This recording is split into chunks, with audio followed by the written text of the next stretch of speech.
And welcome back to the 111th Red River Showdown, sponsored by AT&T. Texas OU all set to go. Time now to join the third member of our team on the sideline, Shannon Spake. Hey there, Gus. You know, there's no denying the electricity in the air down here, and there's no denying the fact that Oklahoma was pushed around in this game 1 year ago. In fact, they got a visual reminder of that this week as Bob Stoops did something he only does a couple times a season. He showed the entire team clips from last year's Texas game, clips where Texas played tougher. They out-muscled them. Now, I know that this is a very long game, but offensive coordinator Lincoln Riley said the beginning of this game is key. He said we have to come out strong in this slugfest. We cannot play from behind the chains, and how they do that could determine whether or not they have bragging rights for a year or if they're looking forward to a long bus ride home. All right, thank you very much, Shannon. Let's check out the forward keys to the game. Both of these teams have to establish the run game offensively. Texas has a great run game. You wouldn't think of it with this high-flying offense, but they do. And Oklahoma, of course, so potent with Perine and Mixon. And then both defenses are struggling preventing the big play. They've got to do that today against these explosive offenses and some very fast wide receivers. All right, Texas won the toss, deferred. Perfect day for football in the Lone Star State. 67 degrees, the Red River Showdown underway here in Dallas. Joe Mixon. He'll start inside his own 5-yard line, crosses the 15 and gets up to the 18, make it the 19-yard line before being stopped. So coming on the field, Baker Mayfield. Here's a kid, Joel. He knows all about this rivalry. He's from Austin, Texas. And he's already played Texas twice. Now, he did it once as a Texas Tech quarterback. He's only started this game one time in his career. He desperately wants to avenge that loss from a year ago. Felt like he didn't play well, like he let his team down. He gets that shot today here in the Cotton Bowl. So Mayfield coming off a terrific game against TCU, 23 of 30, 274, 2 touchdowns, passing, 2 touchdowns, rushing. First down and 10 of the 18 for OU. Perine, Mixon in the split backfield. And they'll hand it off on first down. Perine with room as he gets to the 25, up to the 27-yard line. Chris Boyd brings him down. So last week, Joel, Texas missing 21 tackles. How do you correct that in a week? Well, you can't. All you can do is encourage aggressiveness. One thing Charlie Strong is known for is great defensive play through his years as a coordinator at Florida and even the head coach at Louisville. The game clock failed to start. Will the clock operator please reset to 14:50? The clock will start on my signal. Reggie Smith, your referee, one of the best in the college game. So what he can do for his young defense today is allow them to play aggressive by allowing them to blitz and pressure. The eagerness of youth needs to work to their advantage rather than their disadvantage like it did a week ago. Perine gaining 10 yards on first down. First and 10 at the 28.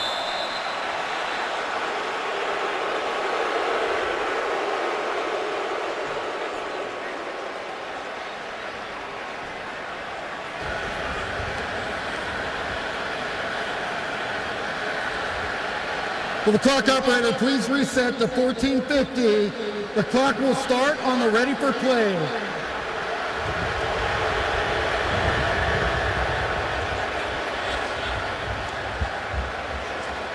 Some cobwebs here in the old Cotton Bowl. That's this right. Neutral site game. And you know Oklahoma is just itching to go fast with this up-tempo offense. First down and 10 to the 28.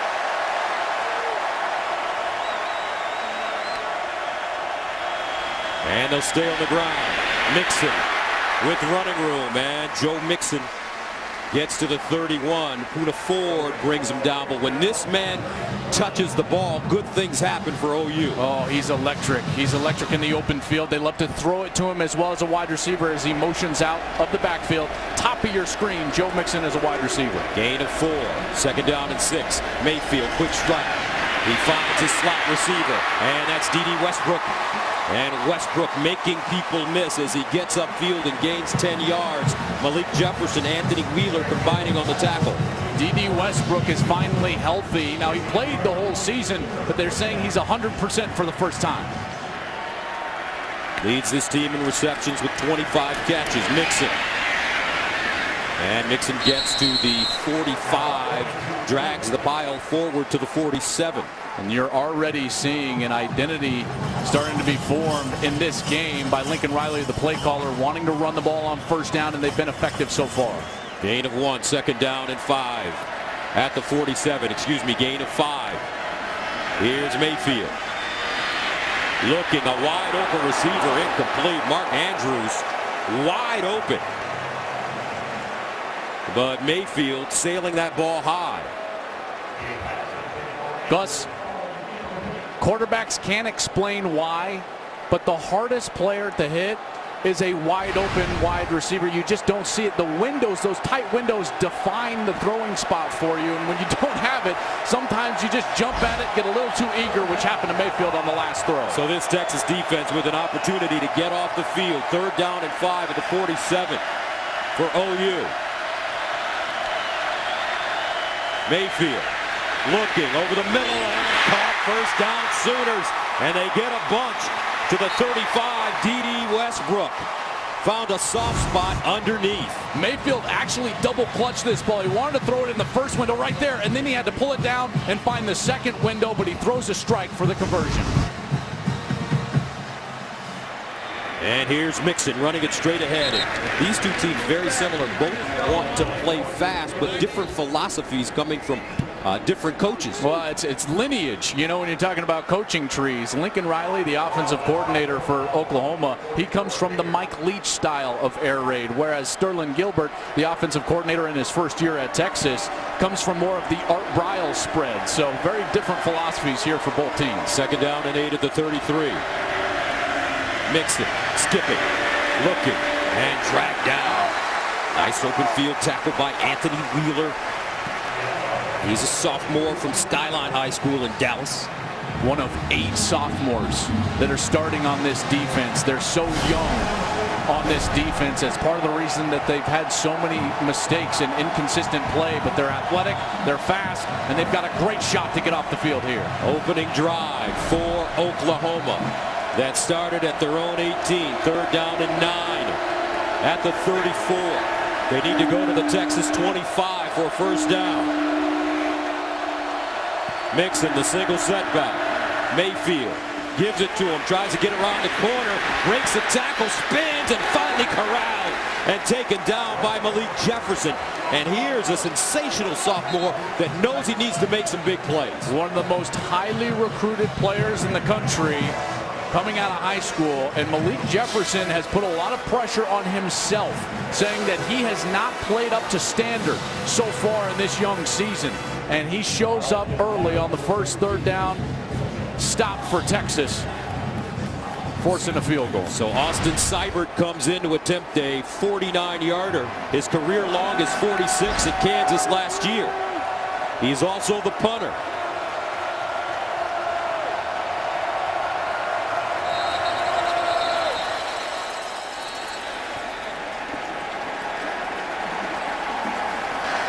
Prior to the expiration of the play clock, Oklahoma calls their first timeout of the half.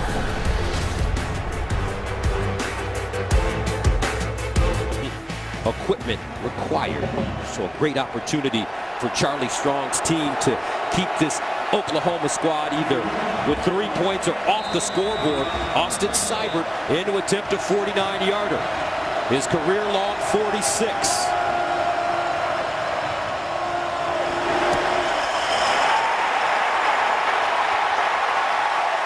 And he missed it.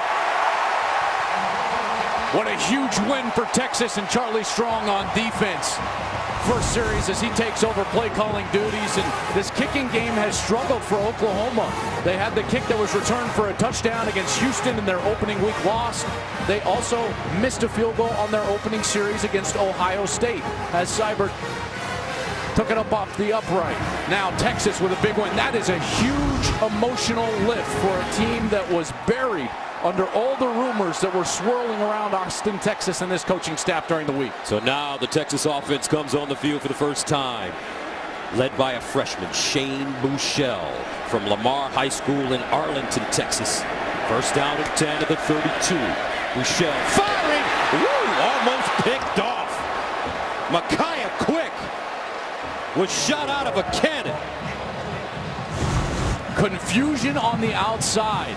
Buechele is expecting a hitch, and Micaiah Quick is the one that ran it for him.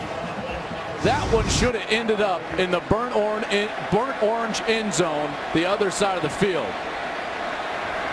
So Texas catches a break, 2nd and 10 at the 32. And they'll run it. Deontay Foreman, the junior from Texas City, Texas. And they're missing one of their great running backs. And Shane Buechele is going to be without Chris Warren, second leading rusher in the Big 12, as this true freshman has played so well, 65%. They've waited so long, Gus, for a starting quarterback at Texas. 3rd down and 7. Buechele on course down the sideline for Burt. In the air and incomplete. Terrific defense. Jordan Thomas bats it out of his hands. And Texas goes 3 and out. Really good throw from Shane Buechele. He's going to throw it up high. Burt has a chance, but that's just an exceptional play by Jordan Thomas. That's something that Oklahoma has struggled with all season long, that 50-50 ball scenario down the field, and Thomas gets a big bat away there. Michael Dixon, the Australian punter, will send it away from the 21-yard line. Joe Mixon, the deep man. And Mixon has it inside his own 15, a 51-yard punt. The Red River Showdown. Texas, OU, a series that dates back to 1900. That's right. I am the youngster of the crew. I was supposed to be on the corn dogs. That's right. I'm going to run down at halftime. Okay, that's I'm okay. going to get them. I love the effort. They're delicious. I love Remember, the attitude. No ketchup, mustard only. That's right. 1st down and 10 at the 15 for Oklahoma.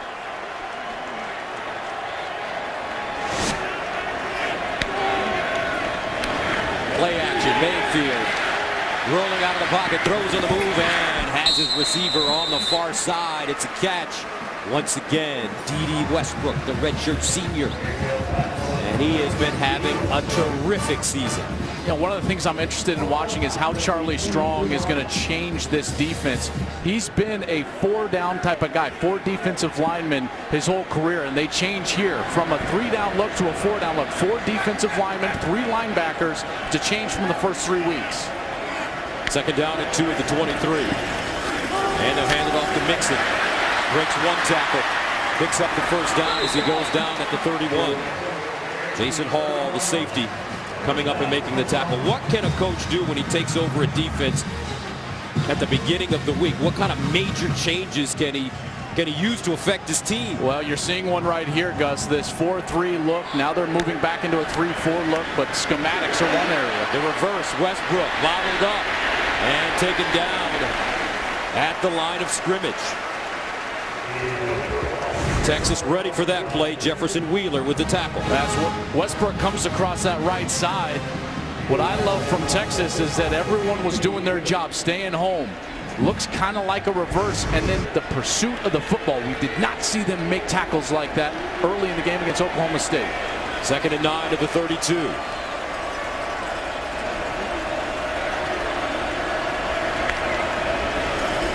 Mayfield, play action fake over the middle. Almost picked off. Mark Andrews, the intended receiver. Dylan Haynes just couldn't dig it out of the ground.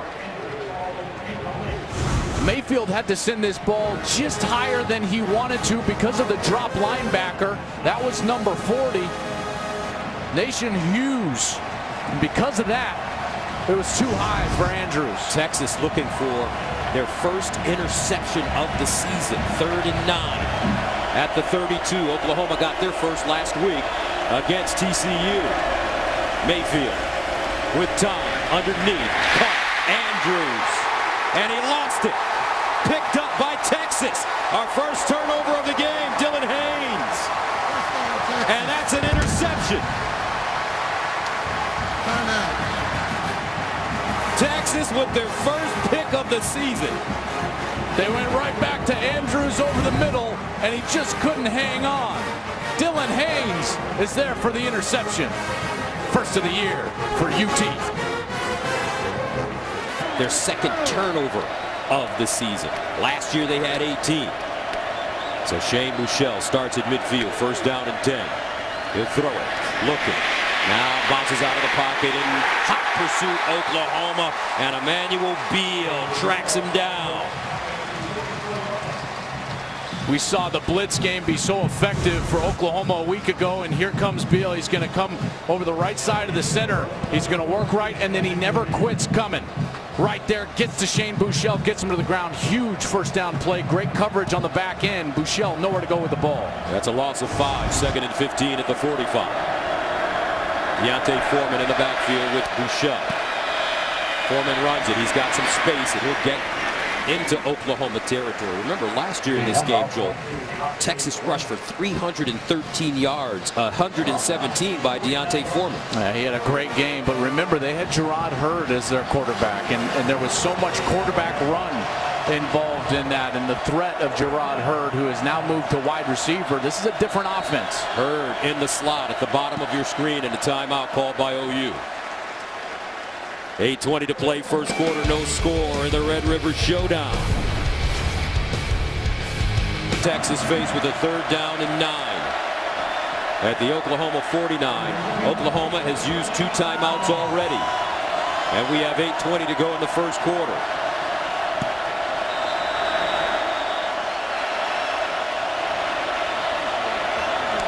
Buechele, play fake, far side. And incomplete. That ball intended for Amani Foreman, the twin brother of D'Onta Foreman. And Texas will have to punt. There's a lot of contact over there from Micaiah Quick.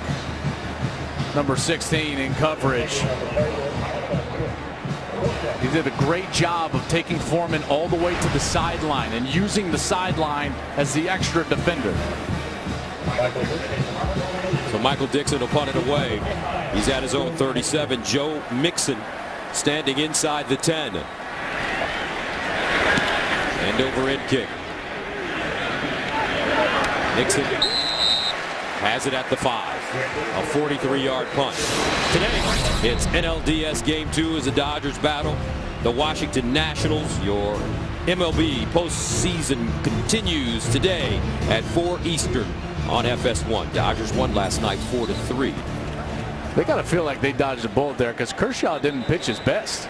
Knocked out in the 5th. Still were able to get the win on the road. So the Dodgers looking good so far in the NLDS. Dramatic win for the Cubs. Ooh, how about that? Wow.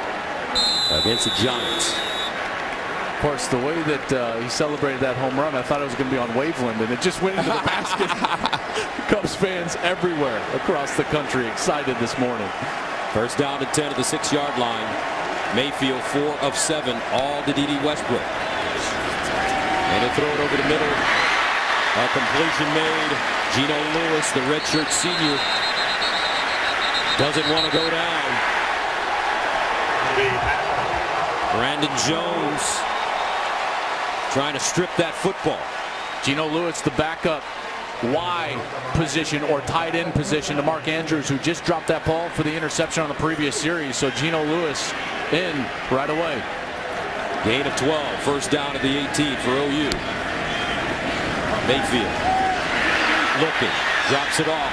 Perine, the intended receiver, but Texas bringing a lot of pressure. Mayfield did a really smart thing there. When you're under duress in the screen game, trying to burn the football is never a bad idea, but you have to do it in a smart fashion towards your intended receiver, not down the field, so that linemen downfield aren't called and you don't get, obviously, the intentional grounding penalty. Second and 10.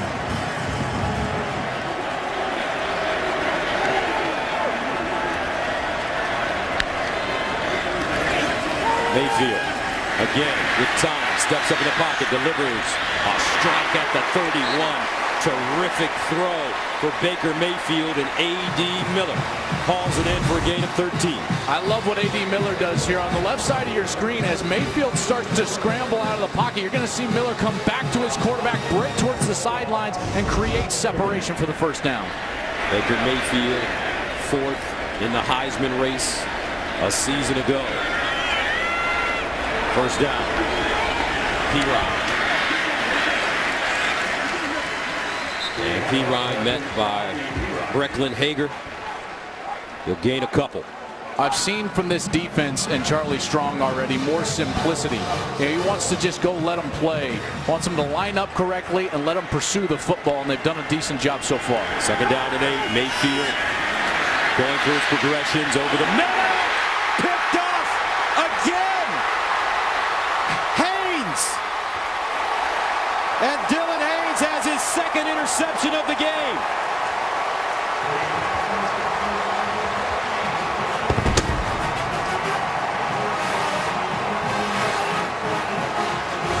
Mayfield is furious because you're going to see Geno Lewis, number 5, get knocked down. He just gets hit in the middle of the route. How there's not a penalty flag on the ground, I will not know. Oklahoma should be furious. Absolutely a foul. The benefactor, Dylan Haynes, with his second interception, and Mayfield is livid. I would be as well. Absolutely should have been a call. That should be called back. An Oklahoma ball. What a break for Texas. How did they miss that? That is as plain as day in the middle of the field. Now they bring in the 18-wheeler, Tyrone Swoops. And Swoops will run the football and get to the Oklahoma 10-yard line. Baker Mayfield still hot and bothered on that OU sideline. Well, this is a great opportunity for Texas. They have yet to score a point off a turnover all year long. Of course, that was only the 3rd turnover of the year, but they've got to punch this in and start some momentum. Second down and 8. Swoops now running left. And nothing doing. As Emmanuel Beal comes up and makes the tackle, Oklahoma has given up 31 points off turnovers, the most in the Big 12 this season. They're playing with some energy right now. After that blatant missed call by the officials on the last interception, now Oklahoma's got a chance to force a kick or at least make Charlie Strong think about it on 4th down here close to the 10-yard line. They bring Buechele back in the game. 3rd down and 8 at the 11. We're going to have to take a timeout here. And Texas does take a timeout. 5:29 to go. Texas First quarter. closer. Texas knocking on the door.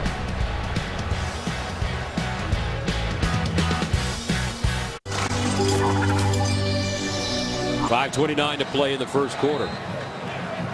And Texas with the football at the Oklahoma 11-yard line. 2 interceptions for the Longhorn defense in the first quarter. Buechele in the shotgun.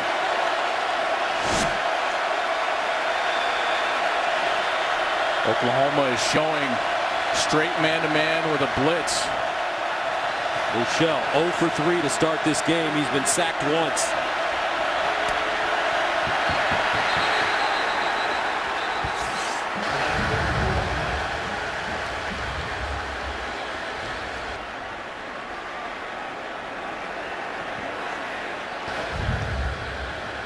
Full start. Offense, number 76. 5-yard penalty. 3rd down. That's Kent Perkins, the right guard from Dallas. Nothing more frustrating than that as a head coach out of a timeout to make a mistake like that.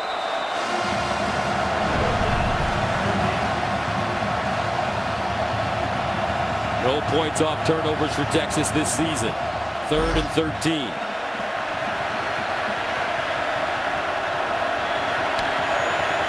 Buechele over the middle and incomplete. That one thrown behind the intended receiver, Colin Johnson. So the Longhorns will try to settle for 3 points. That's a mistake from the quarterback, Shane Buechele. You're going to see Johnson come wide open on the left side of your screen. Now, you got to throw this as a timing ball, but he's got to step. That ball out in front of him, it's an easy 6 points, but because it's thrown behind, Oklahoma dodges a bullet. Shane Buechele's got to calm himself down. This environment can be so big, and even though he's familiar with it, it's getting the best of him here. Trent Domingue comes in to attempt a 33-yarder. Up and good. And that may be the most positive sign for Texas. They were 1-4 on kicks last week. Charlie with a sigh of relief.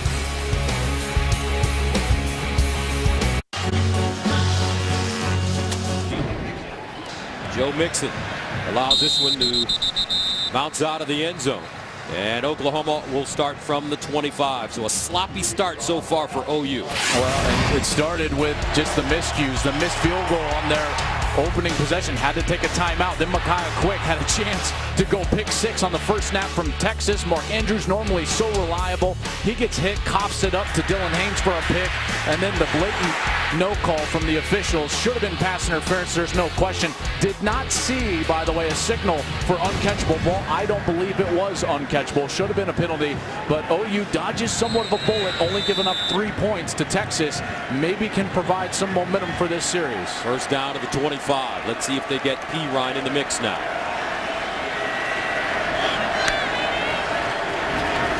Samaje playing right. And Perine crosses the 30 up to the 33. Samaje Perine coming off a terrific game last week. 98 yards and 2 touchdowns on 17 carries against TCU. 2nd and 2. Perine again. Perine with the lane. First down and more. Tries to punch his way free. And goes down as he crosses the 45.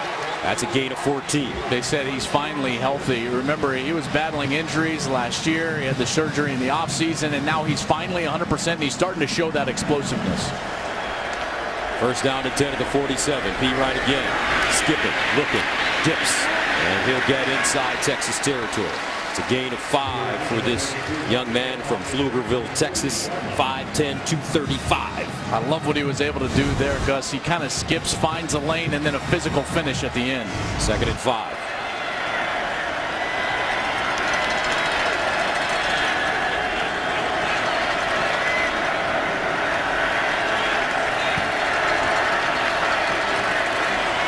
Perine. And he'll lean forward and be about a yard short of the first down as Gerald Wilbon comes up with the stop for Texas. You know, I love what Lincoln Riley here, the play caller, is doing, because he's allowing Mayfield to settle down after that emotional interception with the non-call in the last series. What has he done? He's come out and given the ball to his big back, Samaje Perine, every play so far of the series, and allowed Mayfield now to settle in here for a 3rd down opportunity. 3rd and 2.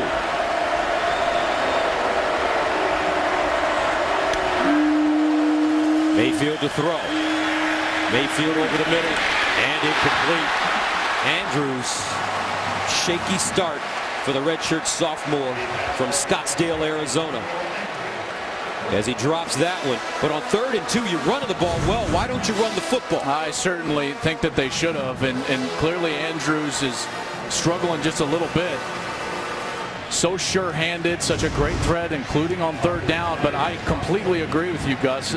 Samaje Perine had really not been stopped all series. He should have gotten the ball there. Austin Seibert punting from the 41. Amani Foreman, the deep man. Fair caught at the 15. Tonight, we've got a big rivalry game on Fox at 7 Eastern. The 5th-ranked Washington Huskies, led by quarterback Jake Browning, are in Eugene to take on Royce Freeman and the Oregon Ducks. Then at 10 Eastern on FS1, Arizona takes on 24th-ranked Utah. And it's all streaming live on Fox Sports Go. I mean, you talk about bad blood. There's serious bad blood here, but that Washington-Oregon game, Washington has lost 12 straight to Oregon, and the Huskies would like nothing else than to make this season even more painful for the Oregon Ducks. First down and 10 for Texas. Foreman. Texas with only 6 yards of total offense, but the Longhorns lead the game. Jordan Wade plugging up the middle. I remember Chris Warren is not in this ball game. They're normally a 2-back system where D'Onta Foreman and Chris Warren are sharing carries. They have not been able to get D'Onta Foreman going so far in this run game, and they are missing Chris Warren, a big back, 6'2", 252 pounds. 2nd down and 9. They'll run it again with Foreman. They'll pound it forward. Ball loose on the ground. Oklahoma says they have it. And they do. Stephen Parker comes up with the fumble recovery.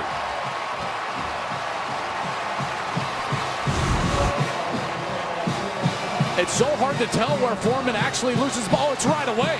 He's still up. That ball is on the ground. It's loose. Buechele tries to go and pick it up, but he tries to pick it up, and it squirts away from him, and then Oklahoma with the recovery.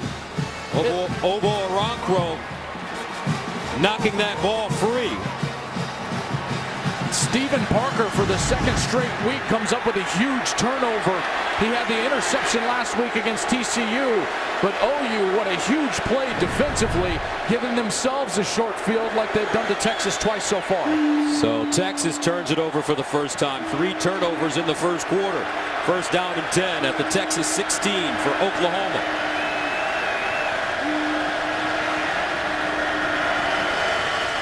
Mixon trying to get outside, cuts it inside, breaks a couple of tackles, and is finally taken down at the 5 by Anthony Wheeler. In space, this guy is so dangerous. I mean, he can make someone miss in a phone booth, but he's also powerful. He's fast, and yet he's also quick. He's got patience and vision. Joe Mixon is an all-around running back, and he is a threat for this Sooner offense. He gained 10 yards, first and goal at the 6. Mixon remains in the backfield.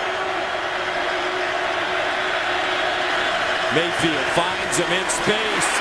Mixon shot down inside the 5. Dylan Haynes throws himself under the chariot. Oklahoma knocking on the door. Dylan Haynes is the lone senior starter on this team, and he is playing huge so far here in this last chance at a Red River Showdown. Senior from Lago Vista, Texas. Second in UT history with 200 career interception return yards coming into this game today, and he has been huge so far. Second down and goal at the 2. Perine back in. Offset eye. Perine straight ahead. Touchdown Sooners.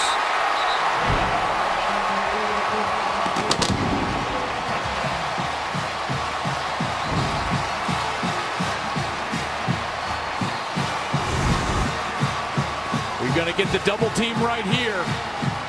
And movement at that point is what allows Perine to get in. Goal line situations, you've got to win in the trenches. And Oklahoma's able to do that with Alex Dalton and Drew Samia. Oklahoma 16 for 18 in the red zone this year with 12 touchdowns. And here's Seibert to attempt the extra point. And it's good. Samaje Squads have scored after a turnover. It was just the difference being OU's defense held Texas to that field goal. So Amani Foreman, the deep man.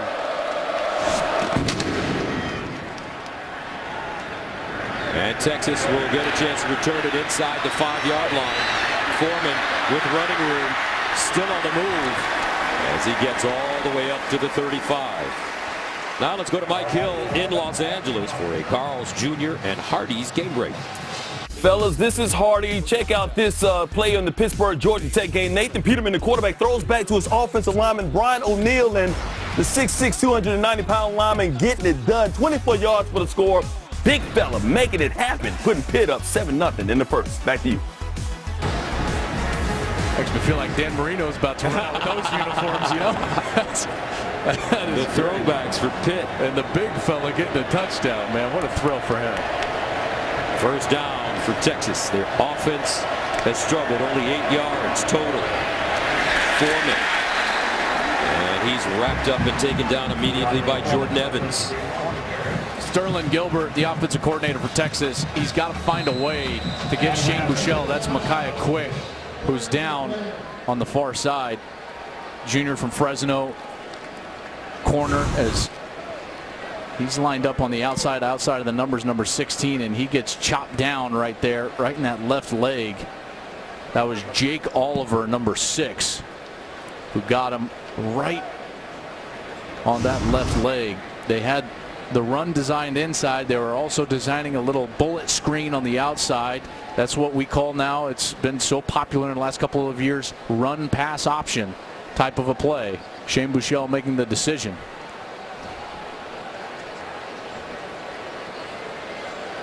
So Micaiah Quick being looked at.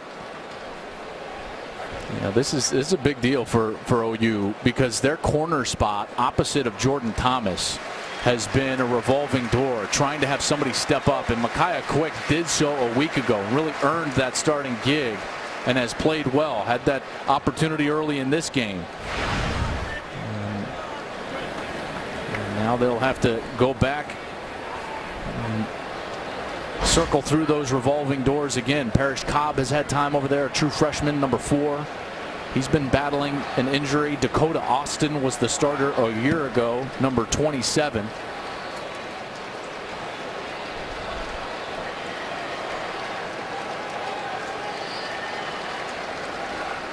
Second down and 11. You get the feeling that Texas, Joel, is going to have to start airing this football out. Well, they've got to get Buechele worked into this game. They need to get him an easy completion or 2. He's 0 for 4. Low snap handle, Buechele underneath and caught. There's the easy one. First down, Texas. As Colin Johnson grabs it and picks up 14.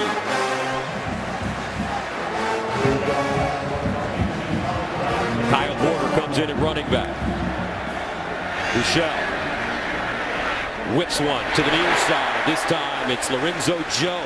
I tell you what, this kid's got a quick release. He does, and you see that rhythm now starting to be established. Credit the play caller Sterling Gilbert for getting some easy completions, and now you see the quarterback clearly playing better. Second down and 5. Buechele again to throw. Looks up top and incomplete. Dorian Leonard, the intended receiver, and a flag on the play. Jordan Thomas defensively for Oklahoma.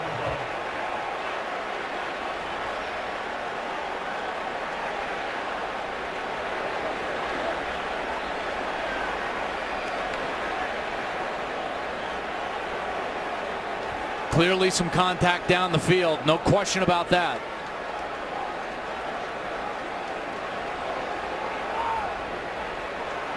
It's also a flag back lane at the 26-yard line. Looked like that was dropped by our referee, Reggie Smith.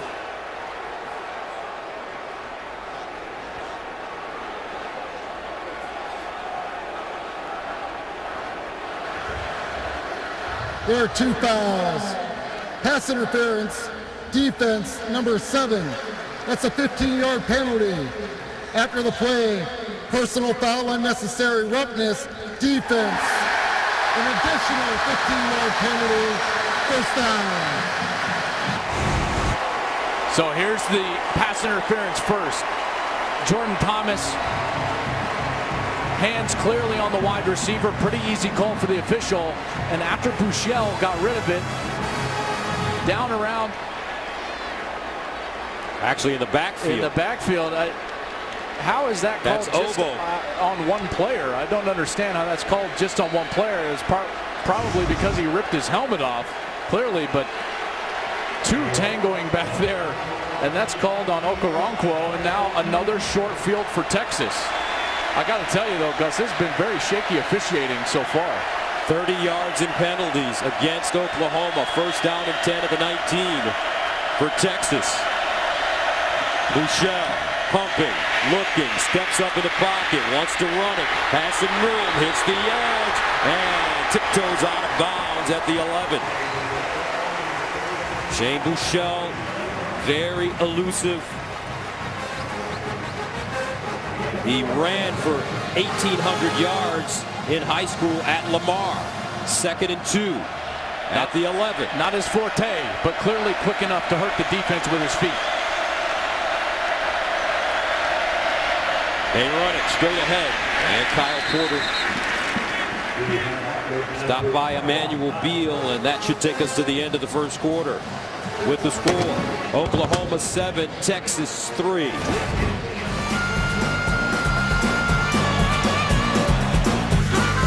That left knee, so he is looking like he's done for the game. Oklahoma with no injury reports, but he is visibly upset that he's not getting back in this game. All right, thank you very much, Shannon. Texas At the Oklahoma 10-yard line. 3rd down and 1. Quick. Deontay Foreman in the backfield. Buechele gives it to him. Foreman. 1st down, Texas. Last time they were down in this situation, they tried to go with the 18-wheeler package with Tyrone Swoops and did not have much success. Had to settle for a field goal, so Buechele staying on the field here. 1st down and goal to the 8-yard line. Foreman again. Cuts it inside. And he'll be down at the 1. Texas quickly to the line of scrimmage. He's such a big back at 249 pounds. This is not the spot to get cute. Timeout for an injured player.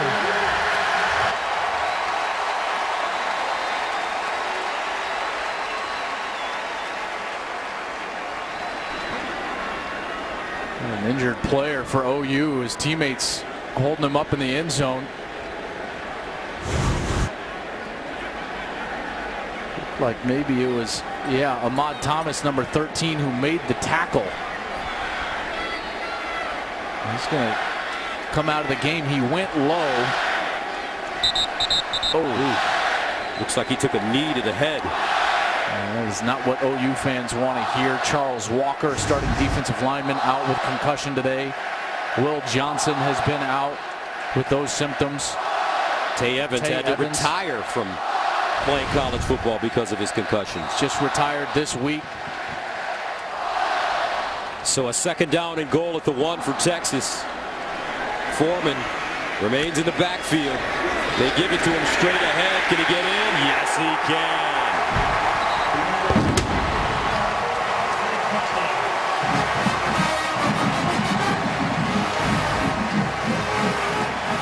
This Texas team looks a lot different than the one we saw on tape last week against Oklahoma State. No question about it. The energy that they're playing with right now, you can tell they're playing for their coach. They're playing emotional football.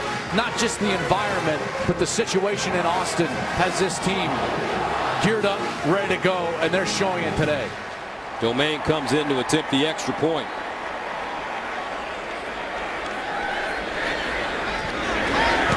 And it's good. Charlie Strong told his guys, hey, you guys go out and play. Just play. Let me handle everything else. It doesn't matter to me anymore. Drive as Vince Young loving what he's watching right now. They were able to take those 2 penalties and punch them into the end. And Joe Mixon will take a knee, and Oklahoma will start from the 25. But getting back to Charlie Strong and what he said to his team this week, he said to his players, guys, y'all go out and play.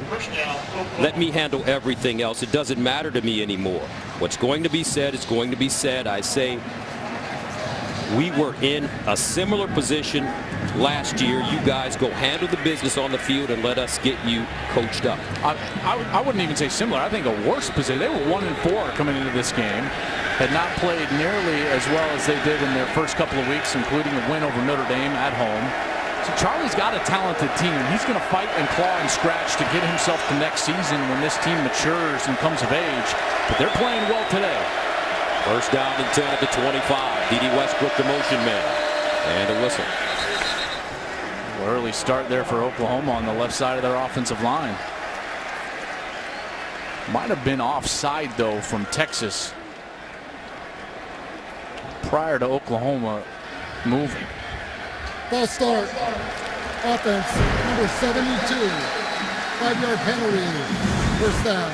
So here's where this is going to come. But Malik Jefferson was also coming up to the line of scrimmage. I thought that maybe he was in the neutral zone. He wasn't, and that didn't influence what was going on with the offensive line.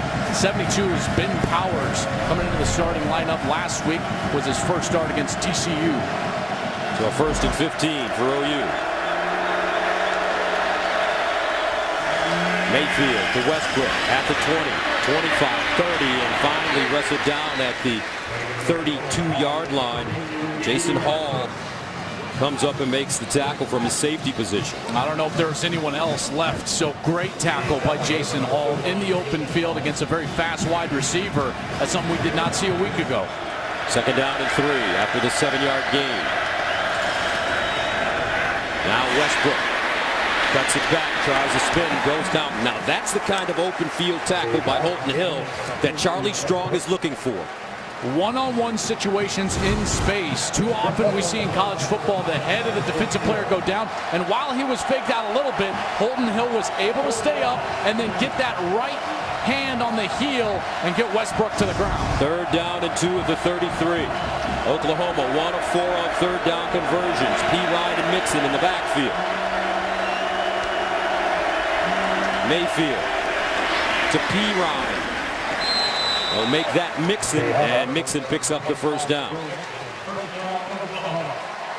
Joe Mixon and Samaje Perine in the backfield at the same time present so many problems for the defense because of that cross action like you just saw, where Perine's going right, Mixon's going left. You got to defend both. 1st down Oklahoma. Mayfield to Mixon, and Mixon tripped up in the backfield and goes down. Jason Hall again with the tackle. And there was a blitz right here from his safety spot. And I love how he keeps it tight, and then he gets down and low and goes for the feet of Mixon. Great play by Jason Hall. 1 yard loss, 2nd and 11.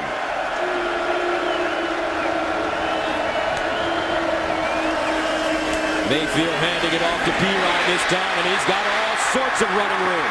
Samaje Perine down at the Texas 35. Chris Boyd had to hop on to tackle him, but it's a gain of 30. Here's the key block. Right at the spot. Number 97, Chris Nelson gets turned, opens up the hole for Perine. They'll run it again. Perine. Samaje Perine set the FBS single-game rushing record with 427 yards on 34 carries and 5 touchdowns against Kansas in 2014. You know what I loved about that game? He didn't go for like 301. He went basically 2 bills and then 2 bills. It was all day long for Samaje Perine. So far, 9 carries, 78 yards, and a touchdown for Samaje. 2nd and 6. Mayfield steps up in the pocket. Now scrambles, throws on the move, has his receiver at the 30. Mixon, who gets knocked down at the 24. Joe Mixon. Elusiveness in tight spaces is such a great trait for a quarterback to have, as we've got a Texas Longhorn player down. That looks like Chris Nelson, the nose tackle, number 97, sophomore from Lakeland, Florida. He's the Big 12's Defensive Player of the Week. It's September 6th. And you alluded to it moments ago. Charlie Strong, with all these young players on defense, he finally has his quarterback. Yeah. He knows that if he can get to next year, if they can be patient enough with him to get to next year, that this whole situation could turn around. For Charlie, the problem is not necessarily his record. It's not the fact that he's 2-2. It's the way that they're losing games.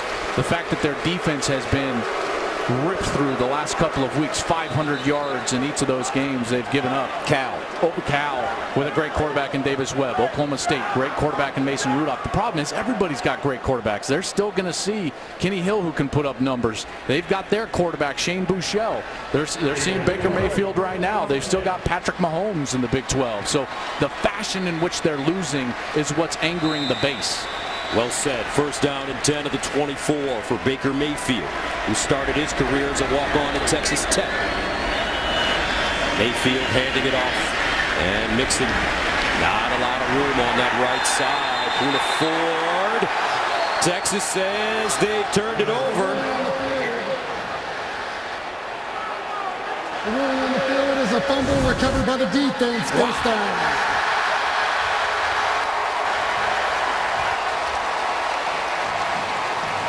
No idea where the ball comes out. Certainly looks like it was loose before the knee touched for Joe Mixon.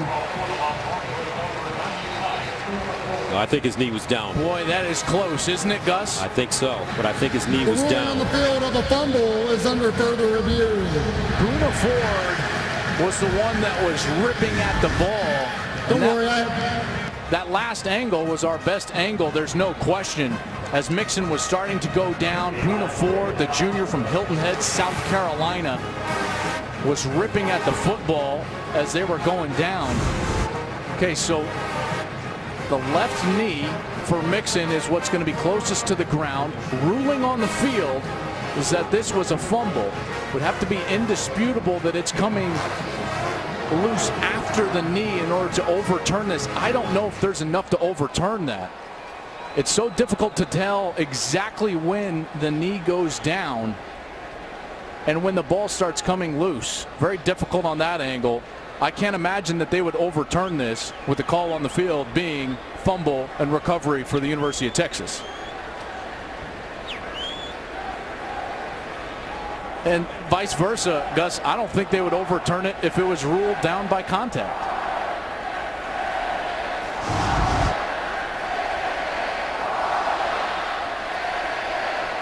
Now that could be the third Oklahoma turnover of the first half if the ruling on the field stands. I just don't see enough for this to be an overturn. It's clearly close. Key being the call on the field was fumble, recovery Texas.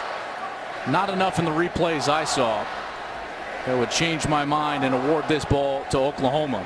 Great job by Poona Ford. But I think the overall point that should be looked at is this Texas defense is playing with a different kind of intensity. It's no secret that Charlie Strong's players love playing for Charlie Strong. They love this man. You see it when they lift him up on their shoulders after last year's Red River win or the win against Notre Dame in week 1. And while he's trying to shelter them from all the criticism and all the noise around the program, it's hard to do. After further review, the ruling on the field of a fumble is confirmed. First down, Texas. 3 turnovers delivered by Charlie Strong's defense in the first half. And the Longhorns have the football again. Great job by Poona Ford. That's exactly what should happen. Clearly momentum was stopped. Mixon wasn't going anywhere, and he immediately attacked the football. And this is something they had not done at all. Hadn't sniffed turnovers. Only 1 coming into this game, and already 3 here in the first half. So Texas takes over at their own 24. Shane Buechele found his passing rhythm on the last series. He hands it off to Kyle Porter, going straight ahead. And Porter gets to the 30. Obo with the tackle. Really love this story of Kyle Porter, a true freshman from Katy, Texas. Went to 4 straight state championship games, won 2 of them. An electric player. Second down and 5. Porter again. This time we'll be lucky to get back to the line of scrimmage, just swarming. Sooner defense led by Capri Doucette. They're going to have to find a way to rest Deontay Foreman, which is why Kyle Porter was in the game. But now no running backs, empty backfield. It's on Buechele's shoulder. Remember Buechele, he's got nifty feet. Third down and 4 at the 30.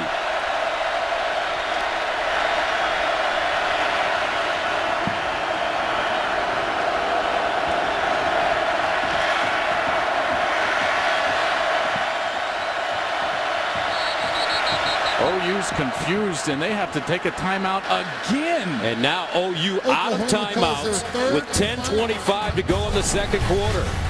Some confusion with the Sooners on D.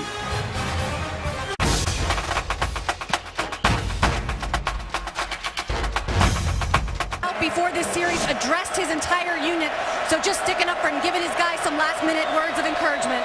All right, thank you very much. Third down and 4 for Texas. At their own 30, empty backfield for Shane Buechele. Here's Buechele, far side. And a first down for UT. Ja'Cory Warren, who last week sat out with the hamstring injury, in the game today, and the senior comes up with a big first down. They missed him last week, no question about it. Texas quickly. And it's John Burton with the catch. He'll pick up 1 yard on the play. Gus, we're in October. You can't call defensive timeouts and be this confused trying to line up to formations in October.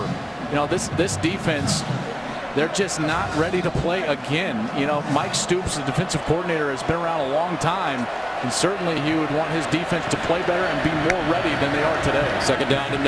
Buechele whips one to the near side, and it's caught by Lorenzo Joe again. And Lorenzo Joe getting out of bounds at the 46 for a 6-yard pickup in front of Stephen Parker. And some of that is all these injuries. You've got 5-6 starters out for Oklahoma, so a lot of backups trying to get their feet wet. Buechele tucks it, spins, and gets to midfield and a first down for Texas. Stephen Parker chops him down. Good read from Buechele, and then shows a little athleticism with the spin in order to dive for the first down. Gotta love it. First down and 10 at midfield for UT. Buechele sets up, throws a deep ball wide open, and incomplete. Wow!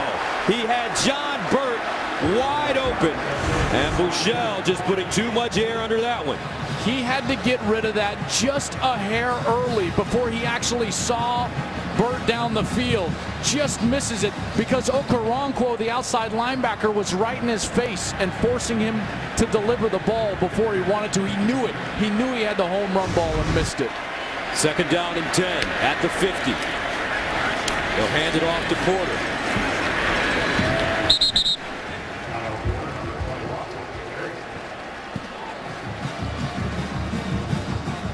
So OU secondary has been beaten deep several times, and Texas will try to confuse them again going fast with the tempo here.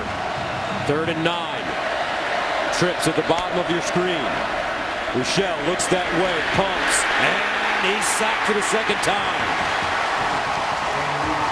OU blitzing, Matt Romar and Obo combining on the sack.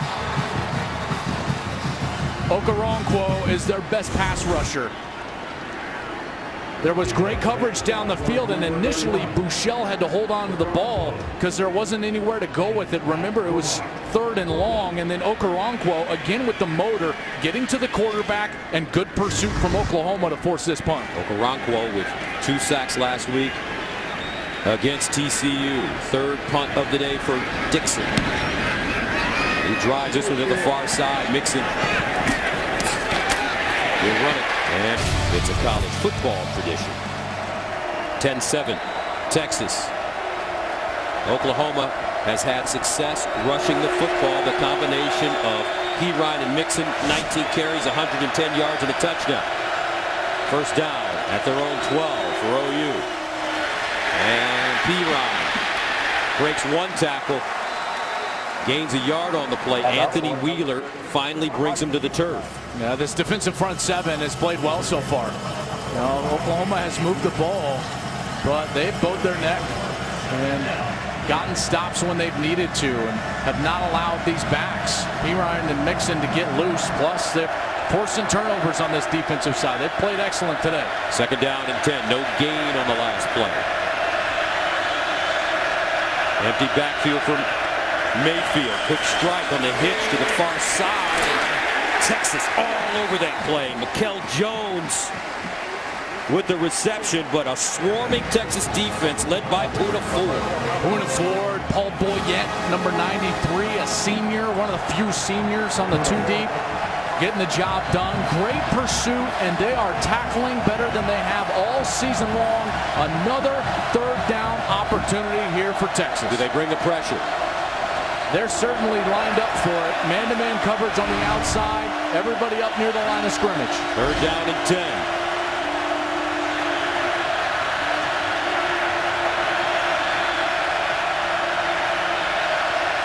Mayfield steps into his throw. He's got a receiver far side. Incomplete. Nick Basquin didn't get a foot in bounds. And Oklahoma will have to punt. Pass intended for number 83. Or did he? He may have been bobbling this as he went down to the ground. Yes, clearly loose as he's out of bounds. Great call by the officials. At first, it looked like a great completion, but no control through going to the ground. And Texas forces another punt. Great coverage on the outside. And Gus, they did heat him up. Charlie Strong starting to get a little aggressive now, getting those old juices flowing as the defensive play caller An excellent call there, forcing Mayfield to throw it maybe a little before he wanted to. Charlie Strong, the defensive coordinator when Florida won the national championship with Urban Meyer.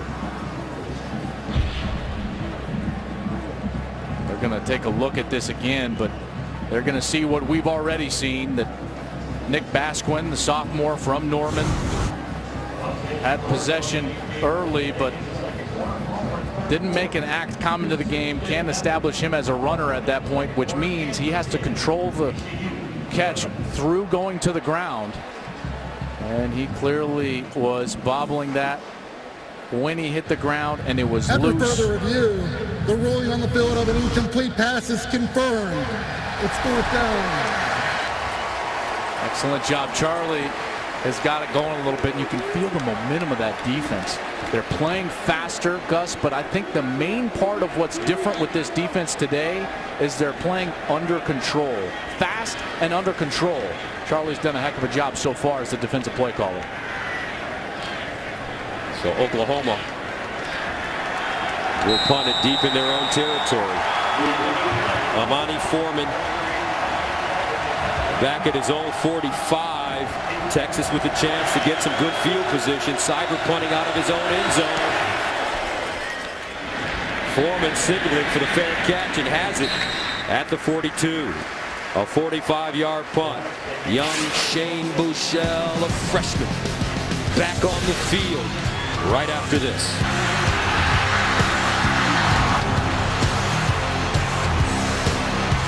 Week's loss to Oklahoma, they look to avoid another defeat at Kansas. Plus Hurricane Matthew impacting games and field conditions today. Plus Robert Smith is going to join us live from the Cotton Bowl to help break down the first half. Gus, Joel, we'll see you at the break. All right, Rob, thank you very much as Texas takes over at the 42. And they'll run it with Deontay Foreman.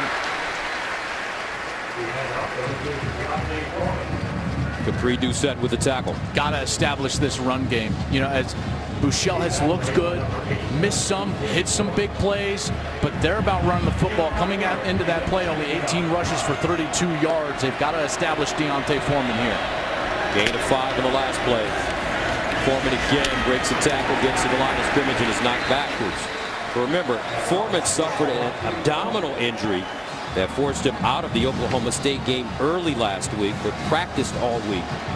Warren is out with a knee injury. He could miss 6 to 8 weeks. Both of those guys went for 100 yards a week ago, but it's becoming very clear OU is not going to allow them to run the ball, and this is going to be a Shane Buechele game again in the empty backfield here on a 3rd down. 3rd down and 5. Buechele. And that ball deflected at the line of scrimmage. Looks like Obo got a hand on it again. I tell you what, this kid is playing lights out this year. Okoronkwo. They were in desperate need of leadership and playmaking on this defensive side when they lost Eric Stryker from last year's defense, and Obo Okoronkwo has stepped up in the biggest moments of last week's game when they needed him most. 2 sacks on the final drive, and he's played big so far here today. Dixon punts it from the 33, his 4th punt. Joe Mixon back at the 10. And he muffed it. But holds on. Wow, how lucky is Joe Mixon? It came right back to him.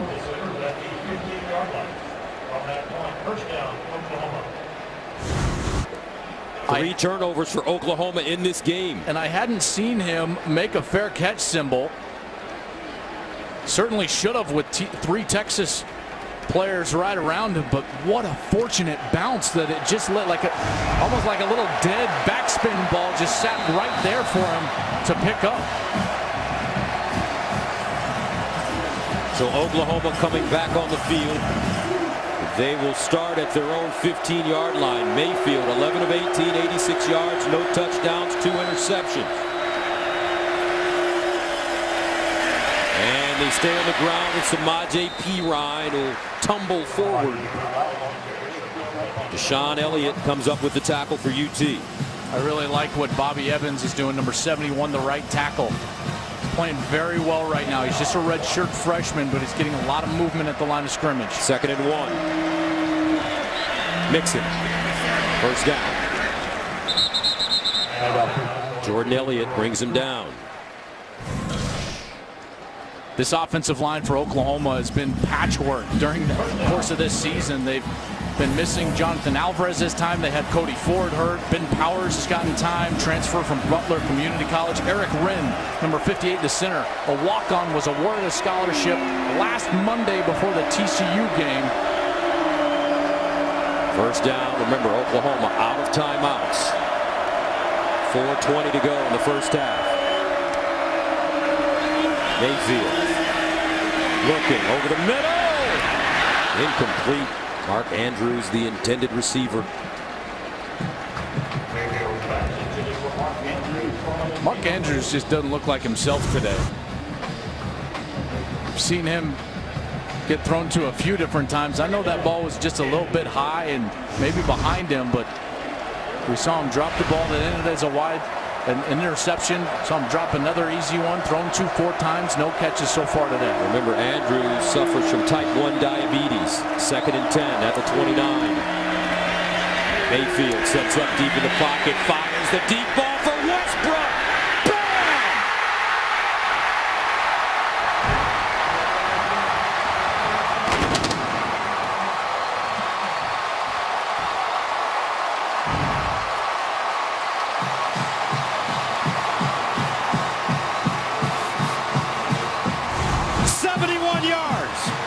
When you get the free safety to go with the movement of the quarterback, what happens is the backside post route becomes wide open. And when you got a healthy D.D. Westbrook, game over. Westbrook coming off a career game last week against TCU. Extra point with 7 catches, 158 yards, and 2 touchdowns. A huge one here. 71 yards. Oklahoma back in business. Whopper. Fries. Soda. $10. Someone's gonna get fired. Fired and Flame Grilled. Get 2 100% beef Whopper sandwiches, 2 fries, and 2 drinks now for just $10. It's the 2 for $10 Whopper meal, only at Burger King. Before Hendo tries to take Bisping's belt, UFC 204 starts here. By knockout, by submission, Pickett and Alcantara win any way they choose. UFC 204 prelims, tonight at 7 Eastern on FS1. D.D. Westbrook having another spectacular day in the first half. 7 catches, 121 yards, and a touchdown. And it didn't take OU long to score. 4 plays, 85 yards. Great design on the play there from Oklahoma, but another big play given up by Texas.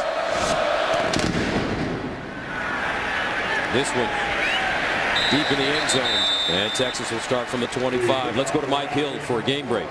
As you guys know, the effects of Hurricane Matthew are factoring in several games, including the Notre Dame-NC State matchup. 3-zip Wolfpack here. Irish threatening, though. Deshaun Kaiser looking for somebody in the end zone, finds the wrong person. That is Jarius Moorhead of NC State. Low scoring, messy as expected. 3-0 at the half. Gus Joel, back to you. All right, thank you very much. Remember the big win for Texas this year coming against Notre Dame. Well, and that's unfortunately for Charlie, one of the factors, of the concern of the base, right, is that great win all of a sudden doesn't look so great anymore because of the struggles of Notre Dame. First down to the 25. Michelle puts it right between the numbers as Hurd, the converted quarterback, having a nice sophomore season.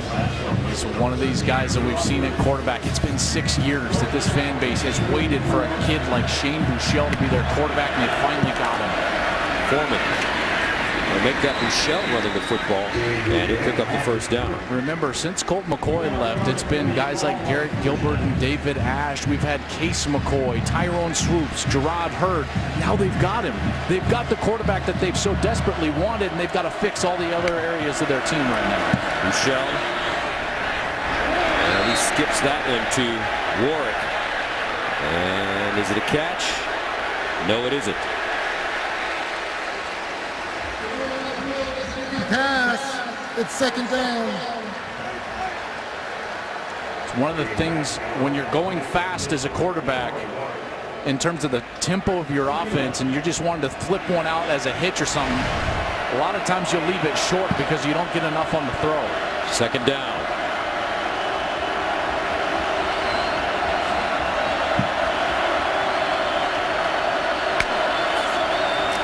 Bouchel under pressure. And he'll run it and get to the 39 as DJ Ward is there to make the tackle for Oklahoma. Got to give this coverage unit a lot of credit. There's just nowhere to go with the ball. Texas is trying to throw the ball deep down the field. It's their MO. You know, they've only attempted 4 passes this year over the middle of the field. They either throw it deep or they throw it short on the outside, and Oklahoma is taking advantage of that right now. Third down and 9. Bouchel scrambling. Steps up on the move. Caught! Nicely done by Colin Johnson, the freshman. And a first down for Texas, gain of 20. Where they attack, finally the middle on a broken play, and the middle of the field is going to be wide open for Texas because OU is not defending it right now. Far side, another completion. John Burton. And I like the size of Colin Johnson. He's 6'6", 212. Another one of these talented freshmen. You know, they've got so many inexperienced players. They played 32 true freshmen last season and this season. Bouchel steps up. Now bounces it outside and just dumps it out of bounds. Another Oklahoma player down. The injuries on this Oklahoma defense. For an injured player.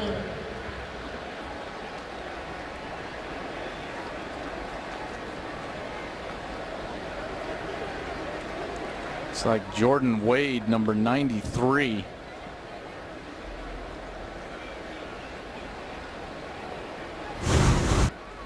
He's going to be right in the middle of your screen. And as he's going through, he just gets tripped up and goes down and never was able to get back up. Maquia Quick has already gone out. Ahmad Thomas has gone out for Oklahoma.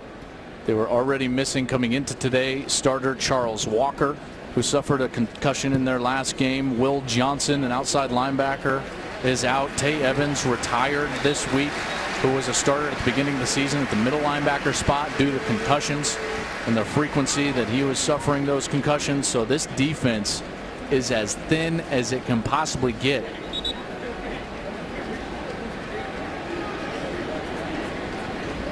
So Wade walking off on his own. That's a one spot that they do have some depth, the defensive line. So in for Wade will be number 92, Matt Romar, junior from Port Arthur. Very good player, very experienced player, and a great run stuffer. He comes in at 304 pounds at the nose tackle spot. And Matt Romar missed nearly the first month of the season due to a concussion. Third down and 5 at the 38. They run the Wildcat with swoops, and he's close to the first down. I don't know, you can't call it, is it a Wildcat? Because he rarely throws the ball. Would you stick with the 18-wheeler? I think that's the way it goes, and they're going to go for it on 4th down here with the 18-wheeler. This time they hand it to Foreman, and he picks up the first down.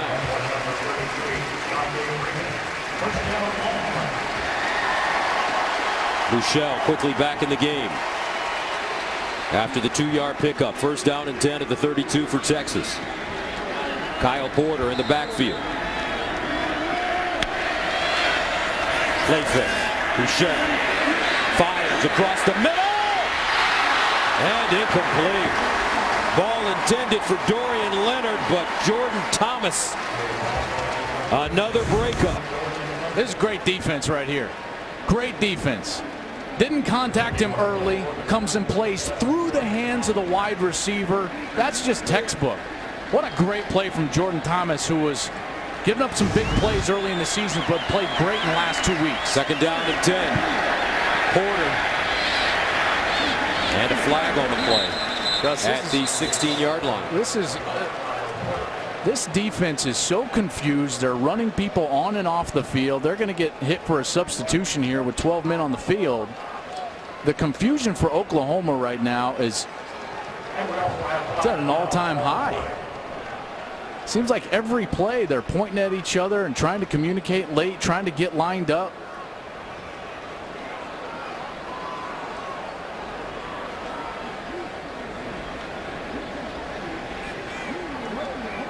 The discussion is whether or not one of the Oklahoma players had an equipment issue. Illegal substitution, defense. The 12th man did not make it off the field. 5-yard penalty from the previous spot. Repeat second down. You're going to see the confusion now. The late player, he's going to run on. That's Capri Doucette. They're trying to run a safety off the field. Reset the clock. Play clock to 30 seconds. Mike Stoops, normally his entire career has been on the sideline. He went up to the press box for this exact situation. Communication, alignment, substitutions. But it seems like they just continually don't get lined up and are confused on defense. And the reaction from Coach Stoops.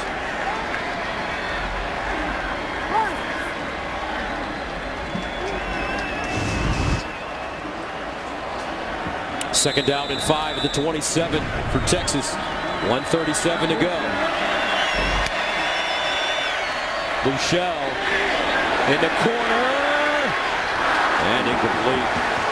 John Burt, the intended receiver. Once again, Jordan Thomas covering. He's got a workout in today. He sure has. And, you know, they're threatening the wrong corner. They're attacking the wrong corner. Jordan Thomas is the one making plays, and Buechele paid the price. Capri Doucette, number 1, comes in and just lays the hammer on the true freshman. Third down and 5 at the 27. And they'll go with the running game, and a first down for Texas at the 20 as Deontay Foreman got enough. Neville Gallimore finally stops him. First down, UT. Well, you wouldn't say that they've established the run, but they've gotten some critical runs on third down on this series to extend the drive. From the 21, Buechele. And some miscommunication on the route that time. Dorian Leonard broke it off.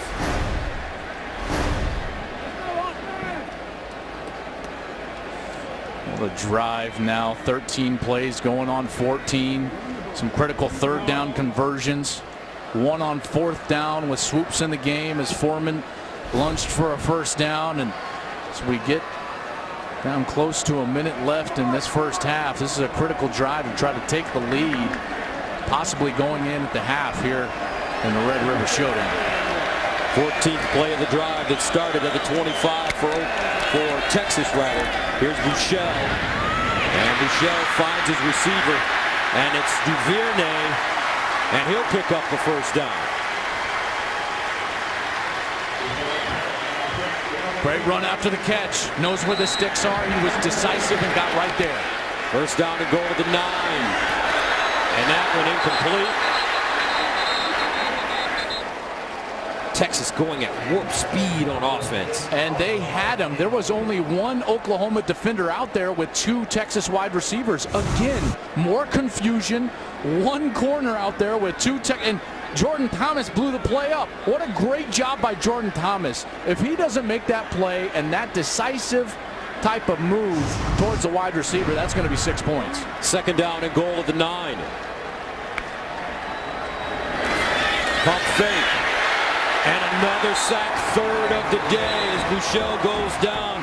And guess who? Obo Okoronkwo again. Jordan Wade assisting. Okoronkwo prevented a touchdown because Foreman's wide open. Armani Foreman is wide open in the end zone, and Buechele at the last second had to pull that ball down because of the pressure from the outside linebacker, Obo Okoronkwo. So Texas calls a timeout. They have 1 remaining.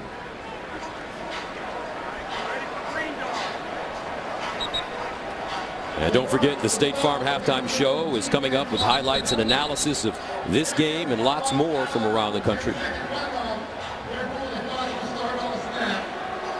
The Red River Showdown.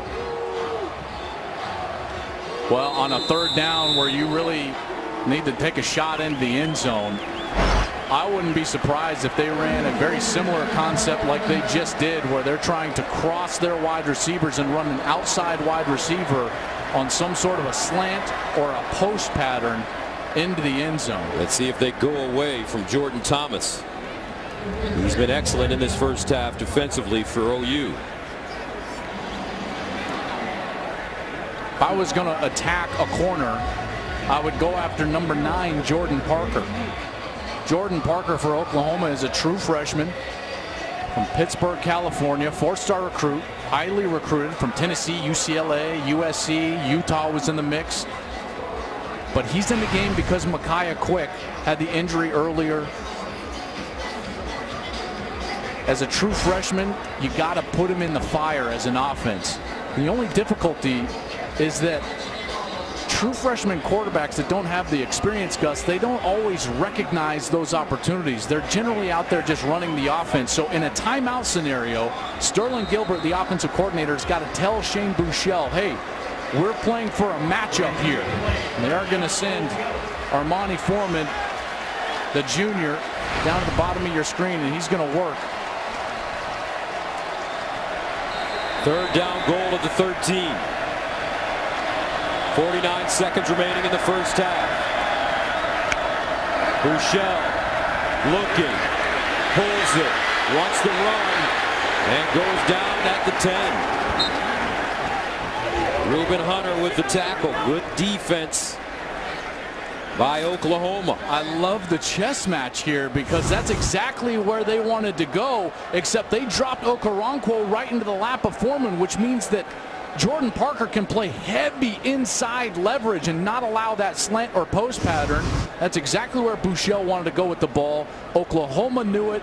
Mike Stoops with a great call to drop his outside linebacker right back into the lap of that route. Bob Stoops has got to be thrilled right there, preventing at least the opportunity for a touchdown as the clock goes down now inside of 5, 4, 3, 2 before Charlie's going to take this timeout. Texas calls their final timeout of the half. 30 seconds. And don't forget to check out Breaking the Huddle with Joel Klatt on Facebook Live every Tuesday at 7:30 Eastern, sponsored by Dr. Pepper. You had Ryan Bosworth and Vince Young on your show yesterday. Man, what a thrill. You know, for me, first college game I ever attended was at the University of Colorado in 1985. Brian Bosworth was the opponent of Colorado as my dad took me up there. And the greatest player I ever saw on the field was that man, Vince Young. Now, granted, we had to play him twice. That's right, twice. Didn't go well for us. Vince Young was unbelievable. So Trent Domain comes in, the LSU transfer student. Last week he had about as poor a game as a kicker as you can have. He missed his only field goal attempt and went 1 for 4 on PATs with 3 blocks. This one from 28 yards away. And what a difference a week makes. That was the largest scoring drive of the year for Texas, 18 plays. And it's halftime with the score, Oklahoma 14, Texas 13. Now let's go to Rob Stone in the studio. All right, Gus, high-scoring games. Right. This game is more of a defensive showdown so far. It really has been. I think both defenses have played really well. I've loved the way that Texas's defense has responded to the change in play callers. Charlie Strong now taking over the play calling duties for Texas. They were aggressive and they tackled much better in the first half than we saw a week ago. For Oklahoma, their defense has played well, albeit a little scattered at times, having a hard time getting lined up. For Oklahoma, the theme has been miscues, though. They could have a much larger lead at this point. Miscues on offense in the special teams game. They miss a field goal on their opening series. Had to waste a timeout. In fact, all 3 of them were fairly wasted. Micaiah Quick had an opportunity for a pick 6. Mark Andrews, sure-handed player, drops the ball right into the hands of Dylan Haynes. Then they've got the should have been pass interference, wasn't pass interference, interception, and Mixon's fumble. So Oklahoma has shot themselves in the foot here during the course of this first half. They can clean those up, though. And the thing that they can lean on is that they're stopping the run right now of the Texas Longhorns. All right, Texas won the toss. They deferred, so they'll receive to start the second half. Let's go downstairs to Shannon Spake. Guys, exactly what Bob Stoops said to me coming out of that locker room. He loves what he's seen on his defense, despite some of those miscommunication moments that we saw. He said, hey, I got a lot of young guys out there. We just have to clean things up. But offensively, he said those miscues are the biggest issue. For Charlie Strong, I like what I see, he told me. I like my defense, the guys that showed up here today. But our Achilles heel has been and is today that deep ball, that big shot. He said we have got to limit that. We've got to stop it. We got to keep them in front of us. All right, Shannon, thank you very much. D.D. Westbrook with the 71-yard touchdown reception for Oklahoma in the first half as we take a look at the first half stats. It's those rush yards for Texas. They lean on that run game. Remember, this is a spread that was born via Art Briles and Dino Babers for Dylan Gilbert, the offensive coordinator, and they need that yardage to go way up. So we start the second half. Texas from their own goal line as they cross the 20 and get up to the 21-yard line. So here comes Buechele, the freshman quarterback. And Buechele in that first half, 9 of 21, 79 yards. Your thoughts on his performance? Well, it's been his least efficient performance of the year so far, but in large part that's due to the fact that they've been inefficient in the run game. It might be time to try to loosen up the defense with a shot down the field in order to loosen up that front seven of Oklahoma and get the run game going. It could be on seven shoulders here, in particular on the first series. Look for John Burt, speedster, bottom of your screen. On first down, Longhorns running the football. Foreman breaking tackles, crosses the 35 up to the 37 as Emmanuel Beal and Charles Walker bring him down.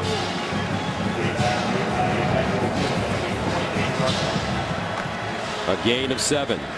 Buechele to throw on 2nd and 3. He fires deep, and it is incomplete. Hurd was open. Buechele didn't put enough air under the football, and it gave Will Sunderland time to track it down while it was in the air. The number one thing you've got to do as a quarterback on the deep ball is anticipate, because if you wait to see him open deep, you're going to underthrow that ball. It's exactly what happened to Shane Buechele on the last play. Will Sunderland, nice pass breakup in the secondary. 3rd down and 3 at the 28. Foreman breaking tackles, and he picks up the first down. Some power running by Deontay Foreman,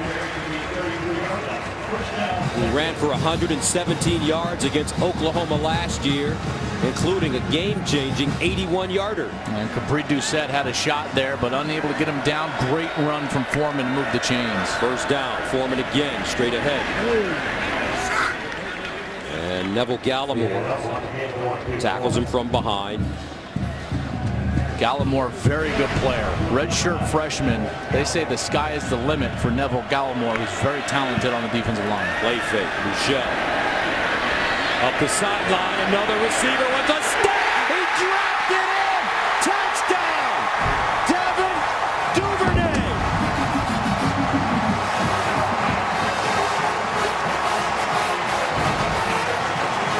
What a throw. 63 yards. They're going to attack the corner from the slot and actually run the wheel up the sideline. Jordan Thomas has been great today, but then they throw the switch, cross the wide receivers, and Thomas just hesitated for a moment. And guess who didn't hesitate this time? Buechele. He threw with anticipation the deep ball, and it was right on the money. So Texas scores on their opening drive of the second half. 20-14. Buechele, Duvernay.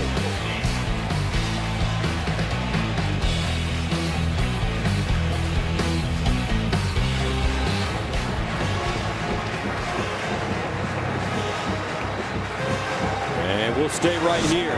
All smiles on that Texas sideline, and you got to smile when you hit a big one like that. Well, and exactly as I was talking about before the series, sometimes you've got to soften up the defense by taking shots. We saw 2 shots taken from Buechele right there. 4th lead change today as these teams are going back and forth in a scene here at the historic Cotton Bowl. They're always in tight matchups. Bob Stoops knows it. His defense without 5 starters so far today. Ahmad Thomas, Micaiah Quick, Tay Evans, Will Johnson, Charles Walker. Got some backups out there looking to make a play and give up the big touchdown. Mitchell Becker will kick it off for Texas. Joe Mixon ready to return. And Mixon will bring it out of the end zone. Mixon with that 97-yard kickoff return for a touchdown against Ohio State. Chris Boyd with the tackle on special teams for Texas. So Baker Mayfield comes in the game for the first time here in the second half. He was 12 of 20 in the first half. He threw 2 interceptions. He threw for 157 yards and did have that long touchdown pass to D.D. Westbrook. You know, human nature is you want to get some of that back and go after them right away with your potent offense, but the exact opposite is true for Oklahoma. They've got to lean on their run game and protect their defense, who's just decimated right now with injuries. Keep them on the sidelines is the goal of Baker Mayfield. Samaje Perine, 11 carries, 87 yards in the first half. They throw it on first down. Mayfield in a tight window. Put that one on the money to A.D. Miller. Oof. What a great throw from Mayfield. Good anticipation, right on the money. Perine, great block, gave him a little time in the pocket to get that one away. 9-yard pickup, 2nd down and 1. Perine, first down, breaks free at midfield. Perine, and he's down at the 40. And our Dave Wannstedt in the studio, he told us that Bob Stoops needs to go to his OC and say, give that man the ball. Every coach, and Coach Wannstedt would say this over and over again, don't get bored as a play caller. Make them stop Perine before you go away from it and start throwing the ball. A 28-yard gain. Play fake. Mayfield. Westbrook open. Again.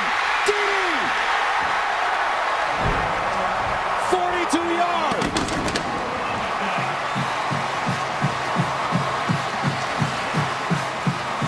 This D.D. Westbrook, Joel Klatt, is something special. Got that hamstring healthy, and now he shows some great explosiveness. The double move route goes to the slant, then to the go route. And Oklahoma says, hey, we're not getting bored. This is who we are, an explosive offense. What a great series and an answer there from the Sooners.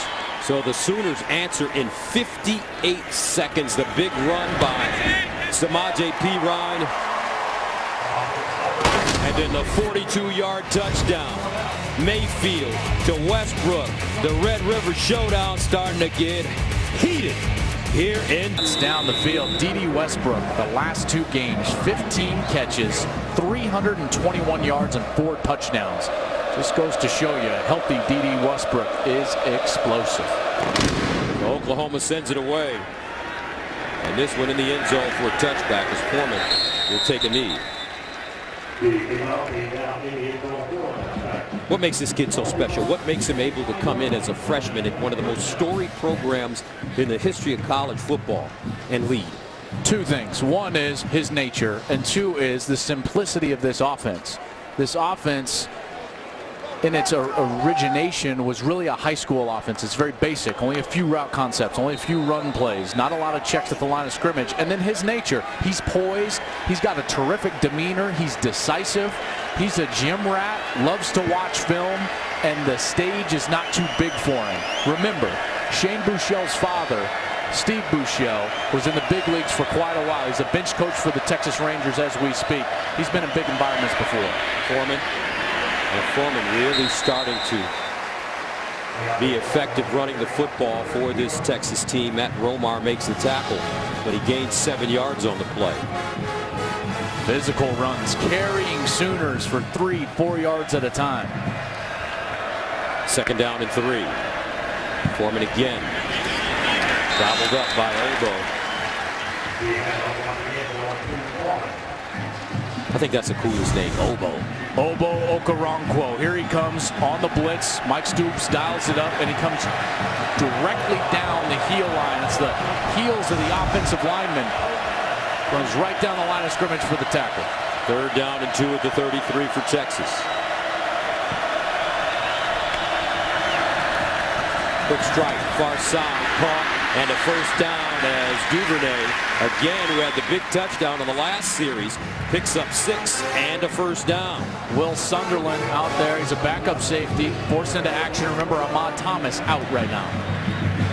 Foreman breaking tackles, flag on the play. Foreman refusing to go down. Deontay Foreman, the junior from Texas City, with Reed set with the tackle. I think that they're going to get OU for a hands to the face. Personal foul, hands to the face, defense, number 14. 15-yard penalty, added to the end of the run, first down. That's Ahmad Thomas. Number 14, Emmanuel Beal, actually was the culprit. Junior from Reynoldsburg, Ohio. The linebacker just had his hands up. Good call by the official. And again, these penalties really hurt Oklahoma. That's the third 15-yard variety that we've seen today. First down and 10 at the 41. Only one penalty for Texas as Bouchel is nailed in the backfield. Wow, Jordan Evans, Austin Roberts, 4th sack of the game for OU. What an amazing job of anticipating the quarterback run, and they just take it right to Bouchel. Win at the line of scrimmage, as well as the linebacker. Decisiveness. When you read a play out, you got to act with decisiveness. That's exactly what Evans was able to do. Second down and 14 at the 45. Bouchel, pump fake, delivers down the field again.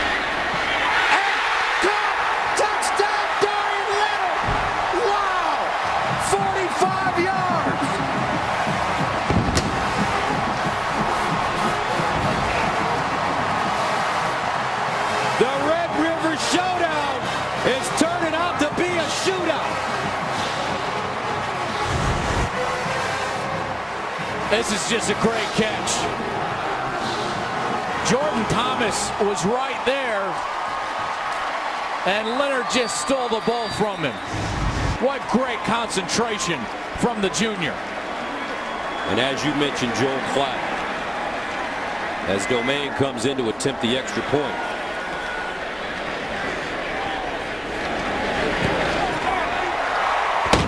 The Longhorns have found their quarterback. Shane Bouchel pitching the rock.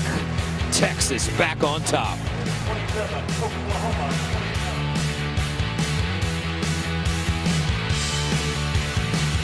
And Texas and OU now trading haymakers. 6th lead change. We've had touchdown passes of 63, 42, and 45 yards in the third quarter alone. Mixon from the 1. Oh, he got level. Woo! Now that was some wood to Sean Elliott.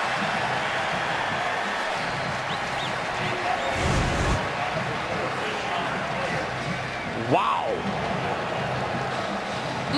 Elliott, sophomore from Rockwall, Texas. He's a backup safety.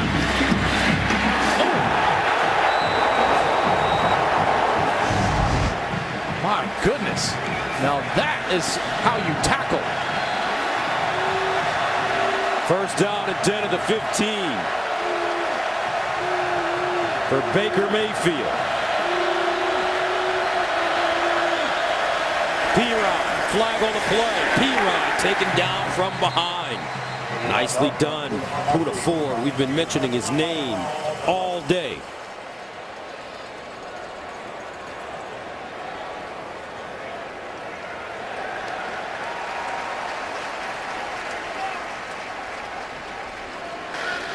illegal formation. Offense number 41, number 71, lined up in the backfield. The penalty is declined. It's second down. That's Bobby Evans, the right tackle. Remember, that head needs to be even with the backside of the center, and you can see Bobby Evans about a yard too far into the backfield. Second down and 10.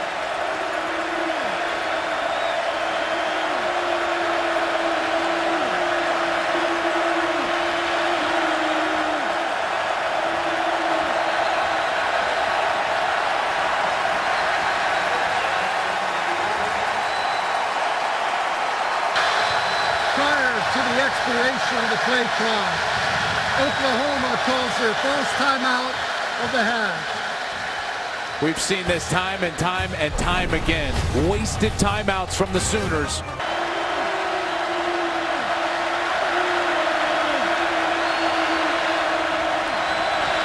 Mayfield, delayed handoff. This time, it's Perine, breaks it inside. Samaje Perine with another huge run. Hager with the tackle, but Perine picks up 22. And the ability to step out of tackles and break tackles down the field sets up the big run for Samaje Perine. First down, Perine, 137 yards rushing. They give it to him. He tries to get outside. Not this time. Jason Hall, Anthony Wheeler. Jason Hall has already had a decent game, coming up with a few open field tackles. He played great last week against Oklahoma State, coming off the bench. Earned himself a start in this game. He led the Longhorns with 8 tackles, 7 of them solo, a couple of quarterback sacks in that game, so he's playing his best football right now. Second down and 8. Play fake. Mayfield on course, open again. Bang! Another great throw, Dahu Green. 51-yard gain. Green's working against Chris Boyd. Mayfield was patient when he just runs right by him. What in the world is Chris Boyd doing, stopping and looking back at the wide receiver? That's just as bad as you can play it at a corner spot. First and goal at the 9. Perine. Perine doing a lot of downhill running now for OU. He is just such a physical back. Now, we've seen the elusiveness. He's stepped out of tackles. But the thing I like most about Samaje Perine is once there is inevitable contact, he's the one delivering the contact. He gets low behind his pads, and he's a powerful runner. 5'10", 235. Second and goal at the 4.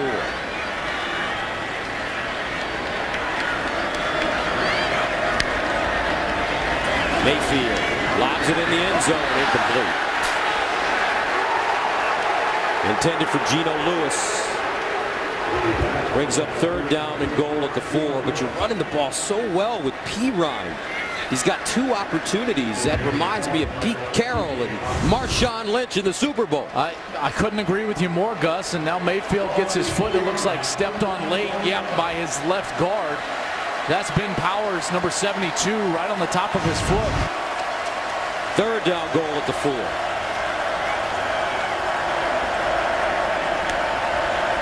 Mayfield, quarterback draw, tries to get there and does. Touchdown, Oklahoma. Third touchdown in 2 weeks for Baker Mayfield running the football.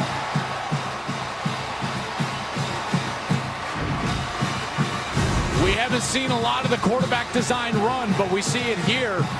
Mayfield senses that opening, takes off to his right, and gets into the end zone. Clearly crossed the goal line before that ball came out, so the fact that it's on the ground is a non-factor as the Sooners come right back with a touchdown drive of their own. 27-27 as Austin Seibert tries to give Oklahoma the lead.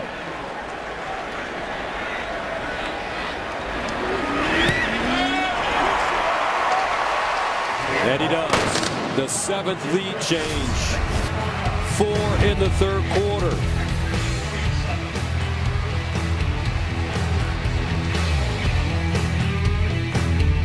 You spent a lot of time with him. What do you have to say about Oklahoma? He was as intense as anybody about OU, and he did not mix words about the fact he's pretty upset about the way that they've been playing, in particular in big moments and big games, Gus. All right, let's go to Mike Hill for a game break. Guys, TCU coming off that loss against Oklahoma, having issues against Kansas. The two teams have combined for 8 turnovers after Kenny Hill's 4th of the game. Ryan Willis, who has 3 of his own, capitalizes 21-yard TD run. So the Jayhawks, which hasn't won an FBS game in nearly 2 years, they got the lead right now, 23-14 in the 4th. We'll keep you posted. Wow. TCU not what they have been in the past defensively, but you would think that their offense would play a little better than that on the road at Kansas. 303 yards of total offense and 4 touchdowns in the last 6.5 minutes.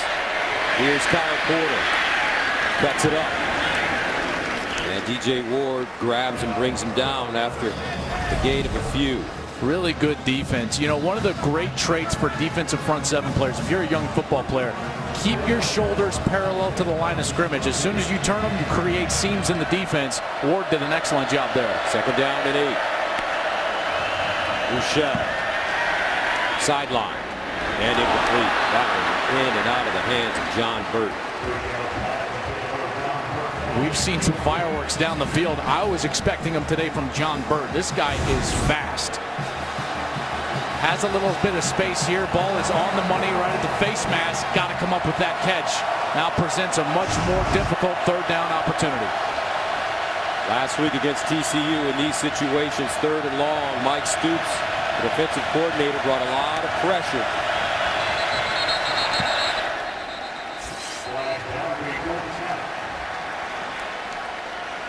Brandon Hodges moved a little early.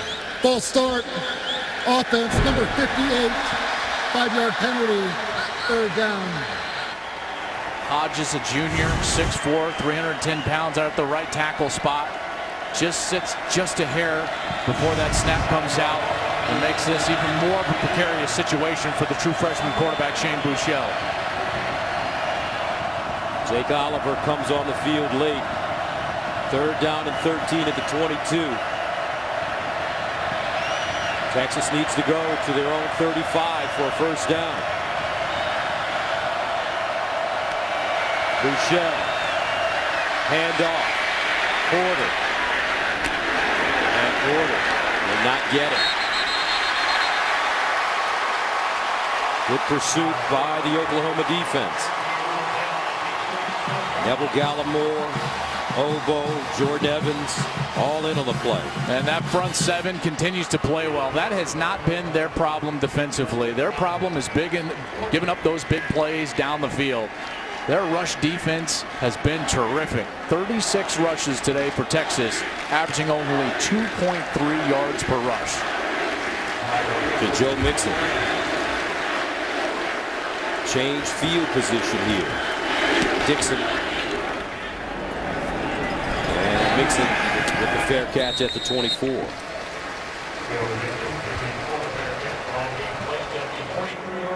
Every weekday morning, Skip Bayless and Shannon Sharp go head-to-head on the day's hottest sports topic. Undisputed with Skip and Shannon, weekdays at 9:30 a.m. Eastern, 6:30 a.m. Pacific, only on FS1.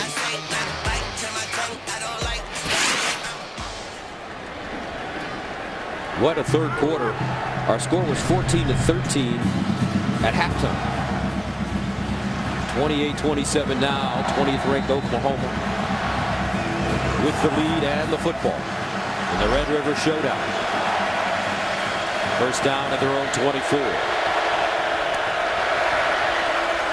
Mixon. They'll crawl forward.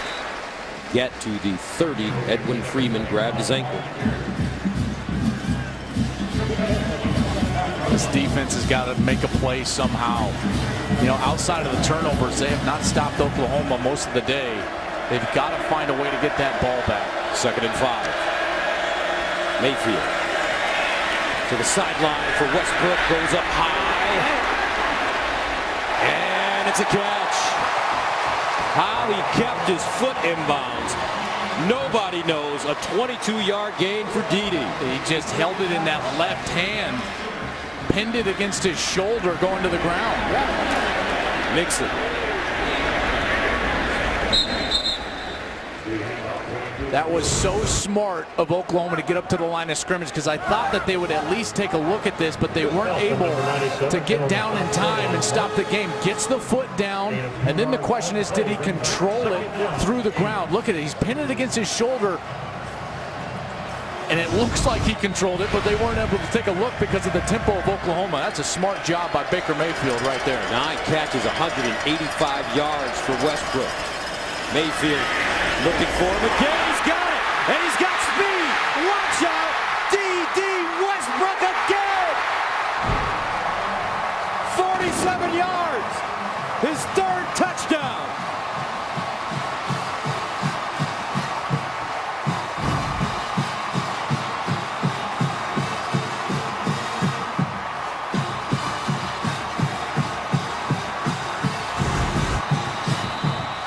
You're going up the field and then on a slant right behind him. It clears out and Catches, 232 yards, 3 touchdowns.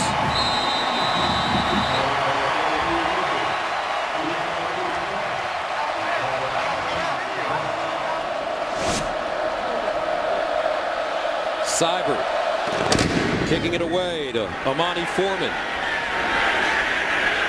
And this time, Brandon Jones, one of the return men, will take a knee in the end zone. going back to Westbrook, Gus, they were clearly without a #1 option on the outside in their Week 1 loss against Houston, and even against Ohio State in that loss at home. Mayfield just didn't have a playmaker on the outside. Now, Dede was playing in those games, but he was dealing with a little bit of a muscle strain in his legs, and he wasn't 100%. This is what they expected from Dede Westbrook. This guy is electric. 10 catches, 232, few tugs. That's a day at the office right there.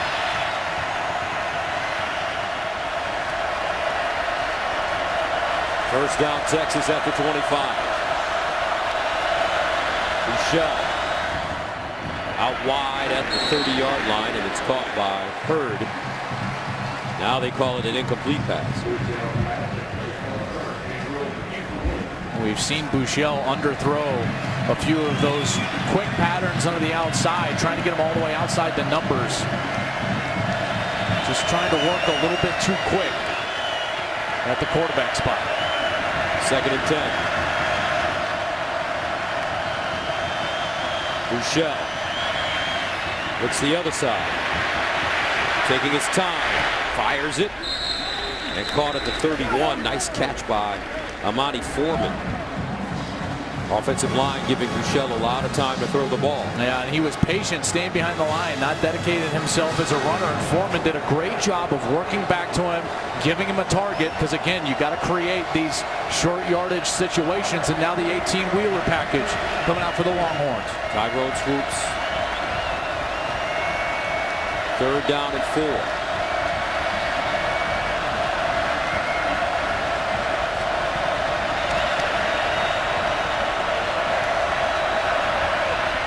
Swoops runs it, and he won't get the first down.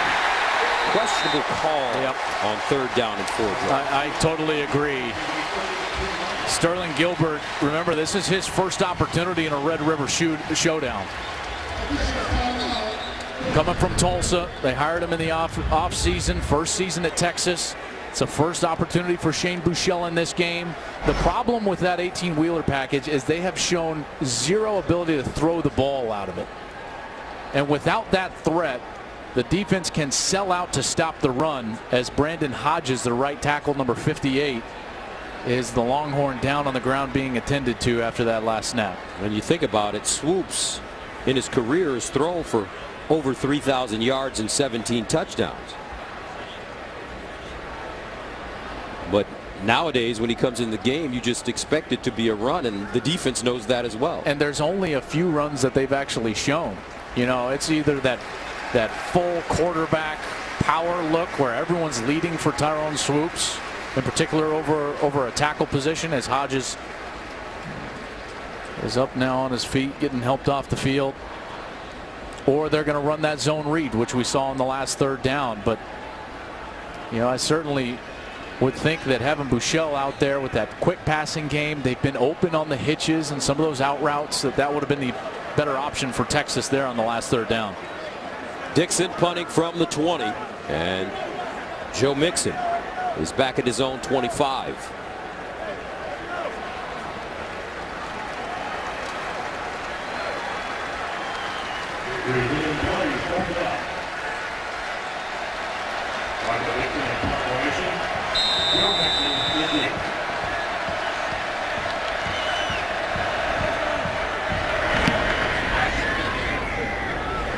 And Mixon with the fair catch. Oh, he touched it. Loose. Texas has it. Wow.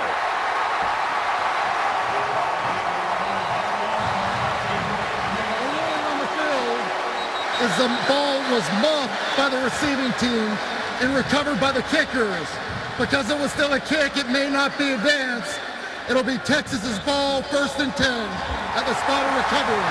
What a break for the Longhorn. I have no idea why Mixon didn't catch this. Based on the shadow, maybe he looked up into the sun or was just misplaying it after signaling for the fair catch. Clearly hit him, and after the recovery, that ball hits him right in the chest. Clearly recovered. Great break for Texas again. They've gotten plenty of them during the course of this game. They've got to take advantage of this one. Another short field for their offense.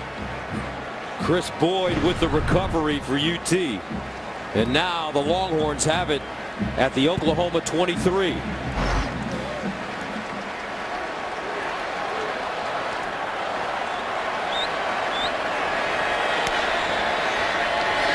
Buechele out wide, and it's caught by Amani Foreman, but a great open field tackle. I tell you what, Jordan Thomas has been a star in the secondary for OU today. He has been great. Now, he gave up a big play for a touchdown, but he's been terrific on the 50-50 ball down the field. He's got 3 PBUs, pass breakups, and he's been good in open field tackling as well against Charlie Strong's team.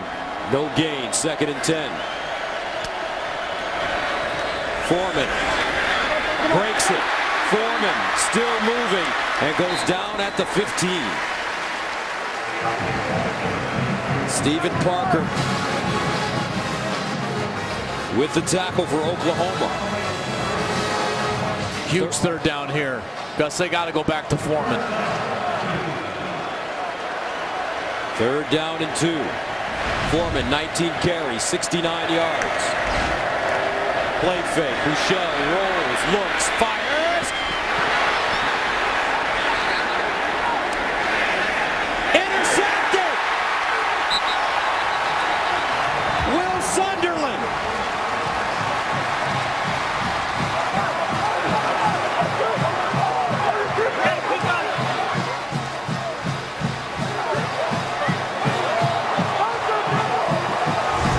Just a little hesitation on the part of Buechele.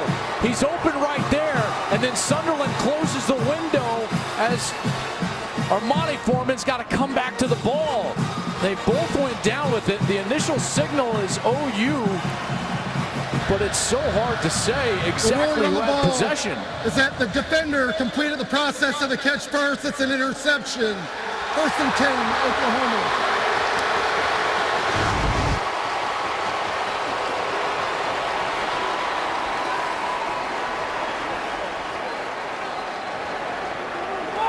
The ruling on the field of an interception is under further review. And this should be an interesting one to watch. It will, absolutely.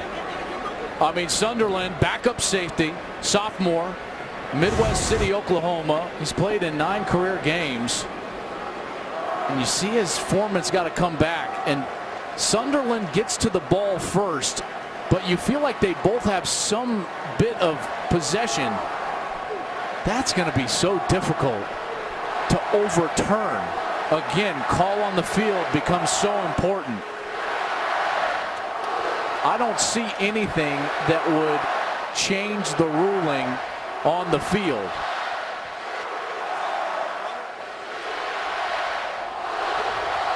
The only part here, Gus, as we take a look at a few more of these looks, is that Sunderland's hands don't have contact with the football when they roll over.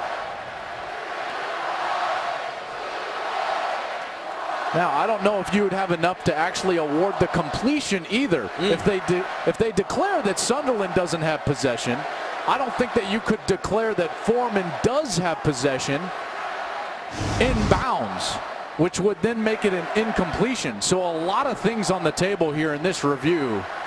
A critical review. This is a big one.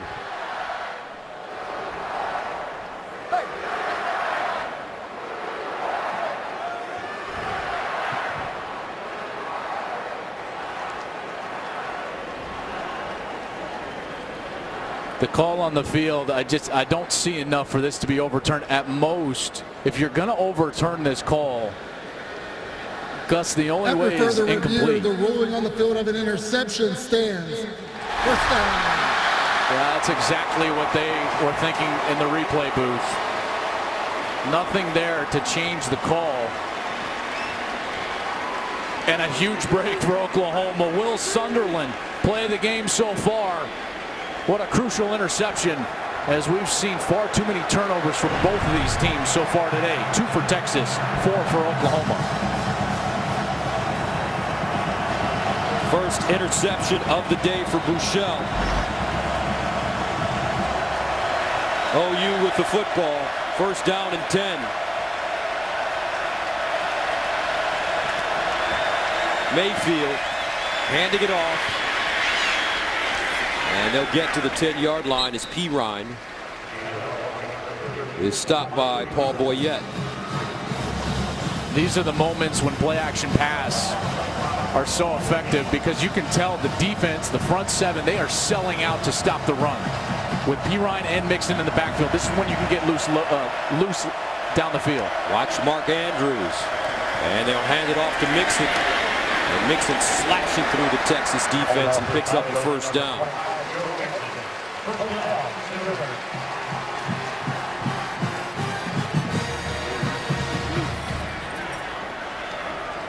An 8-yard run, first and 10 of the 19.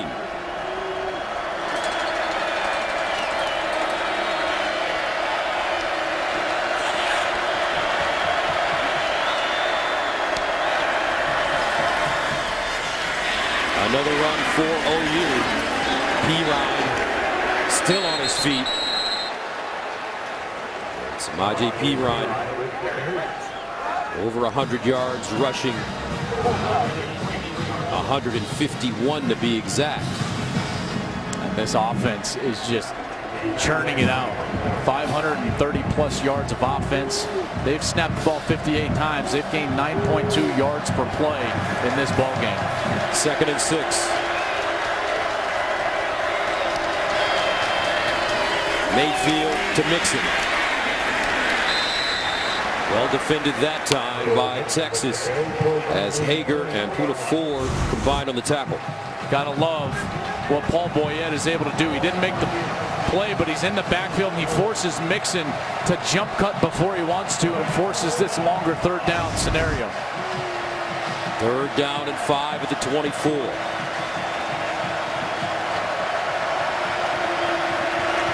Empty backfield for Mayfield. Reese has really good legs. Mayfield steps up in the pocket and runs it, picks up the first down and more, gets to the 40 and out of bounds. 16-yard gain for the quarterback. Gotta love Eric Wren, 58 to center. Watch his block. He opens it all up. The blitz comes and he takes it and washes it all the way down to the ground. And then it's like the Red Sea opens up. Mayfield has all sorts of room, man coverage in the back end, and an easy conversion based on the center's block, Eric Wren, senior from Mesquite, Texas. First down at the 40 now.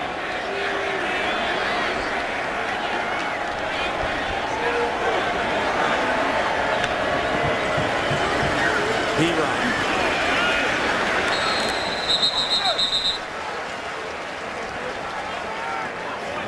Omanahu and Malik Jefferson No gain for Oklahoma. This front seven doing a better job so far in this series of stopping the run, but it's been a couple of big conversions from this OU offense, keeping the drive alive. And Mayfield's huddling up right now. This is not about a play. This is the fact that this clock is ticking down. This is all motivation for his unit for the fourth quarter. Into the third quarter. We've got a good one at the Red River Showdown. Oklahoma and Texas really duking it out. 35-27 OU. It's from Oklahoma. You know, this has just been such an explosive third quarter for Texas as well. I mean, they've hung right in there offensively doing big things, but through three quarters, Texas has given up 554 yards of total offense. Second down and 10 at the 40. Play fake. Mayfield with a man in his face finds Andrews. He picks up a first down with more room at the 40, 35, 30. Mark Andrews. He's dropped a couple today, but that's a huge 30-yard gain. And they tricked him with the formation. They had an unbalanced line towards the left, and it looked like he was lined up as the tackle, but he was an eligible player. They're just a man removed from the center position. That's why they ran up to the line of scrimmage quickly, snapped the football, and then got onto the edge. First down and 10 at the 31. P-Ride. Downhill running again, and Samaje Perine gets inside the 25. Wheeler with the tackle. It's just so interesting. It's like Art Briles is on one sideline, Mike Leach is on the other. It is, isn't it? I mean, with Lincoln Riley and Sterling Gilbert. Now, one thing that Lincoln Riley has been able to do as the play caller for Oklahoma is incorporate more run game than what we've ever seen from Mike Leach in this true air raid style of offense. He leaned on it late last year to get into the playoff, and he's leaning on it right now here. Second down and 3. Perine again. And you get the feeling that Mike Leach had a Samaje Perine or Joe Mixon, he may have run the ball a little more. And you know what? He gets a little bit of a bad rap. Remember, Washington State twice this year has run the ball for over 200 yards, including against Oregon. So if it's there, Mike Leach will run it. He doesn't necessarily want to, but he will. Third down and 1.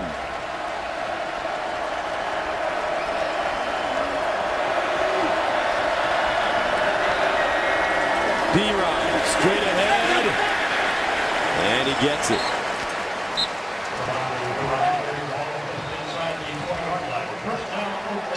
That was all second effort from Perine. They're going to run the power play. 72, that's Ben Powers. He's going to come. He gets knocked back into the backfield, but Perine stays on his feet, and then he gets skinny. Watch how he gets skinny, and then he just starts churning his feet to get that extra yard and move the chains. First down and 10 for Oklahoma at the Texas 20. Mayfield in trouble, buying time now, uses his legs. Baker Mayfield out of bounds at the 15. A 6-yard gain. We praised their tackling. Speaking of Texas, early in the game, they missed so many tackles, but here missed opportunities. One Texas player, two Texas players. Paul Boyette, number 93, had a chance at Mayfield and a huge sack to put him off schedule, but Mayfield gets loose and creates a nice second and short. This is a great time for play action to go in the end zone. Watch D.D. Westbrook. It's been his day.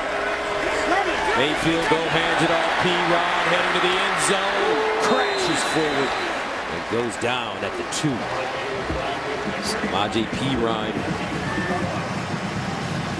A bowling ball. A 10-yard gain. First and goal at the 3. And this is the exact style of drive that their defense needed. A little rest on the sideline. You know that they're going to be threatened by Texas's offense, and they're getting a nice rest here from their offense. Perine again. Touchdown OU.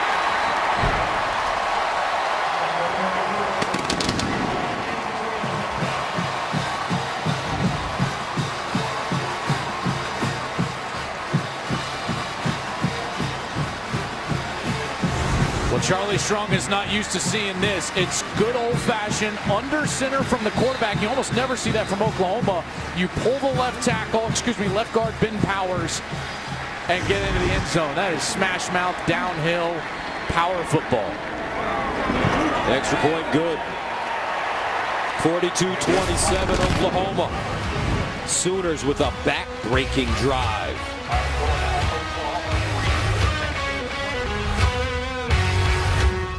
He's been absolutely sensational. Likely the winner if the award was given today, but got a sleeper for you. J.T. Barrett. You know he's going to be there at the end of the year, likely with an undefeated team facing Michigan. He's going to have those big stages.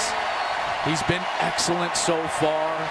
Deshaun Watson keeping hope alive as an undefeated. And then two guys I want to give some love to, Jake Browning and Mitch Trubisky. They've been sensational for Washington and North Carolina. They deserve a little love for the Heisman as well. 5 Heisman Trophy winners for Oklahoma, 2 for Texas.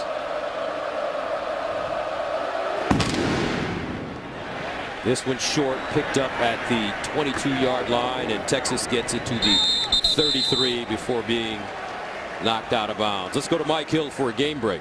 Fellas, sloppy play in the Notre Dame-NC State game, expected with the effects of Hurricane Matthew bearing down. But Ryan Finley just throws this pitch away here on 3rd down. That led to a botched field goal attempt on 4th down. Kyle Bombard, the kicker, gets gobbled up. Still just 3-3 in the 3rd period of play. Back to you. That's like backyard. You know, when it's raining, you get your buddies out there, or it's snowing. If you live in a state that's got snow, you get your buddies out there playing in the elements. 1st down, Foreman. And he'll get to the 40. Let's go downstairs to Shannon. Just an injury update on Texas right tackle Brandon Hodges. He has been taken to the locker room, right ankle injury. So they have him in there for observation right now, guys. Thank you. 2nd down and 3. Foreman again looking for the 1st down. He has it as he just hops through the hole, still moving at the 40. Spinning down, and he gets to the Oklahoma 31. 28-yard gain. When the defense loses their edge and their urgency, missed tackles happen, and you just get the sense OU didn't have that same fire in this series. They come out and miss a few on Foreman. Now Buechele to the sideline. And it's caught by the twin, Amante Foreman. We saw this last week against TCU. A couple of great series from this OU defense, but then they lost the momentum and TCU came right back. Texas moving quickly again as the Longhorns pick up the 1st down. A lot of time left in this game. 10:58, 42-27. You know Texas can move the ball. 1st and 10 at the 20. Foreman outside with a lane. And Foreman goes down at the 9. Another 1st down for UT. Jordan Evans stops him. There's nobody on this side, and then they get inside from the defensive end, inside pressure. Far side, caught. Looking for the end zone. Amante Foreman is there.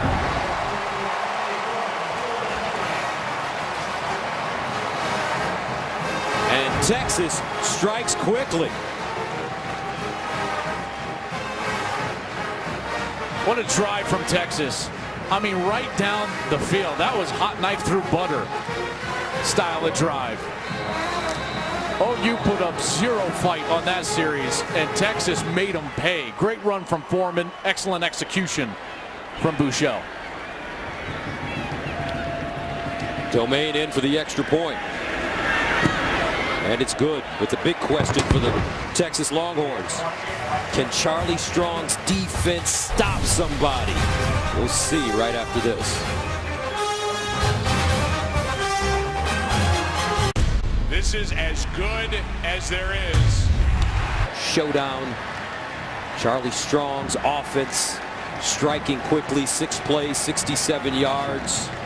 Foreman, Amante with a 10-yard touchdown catch.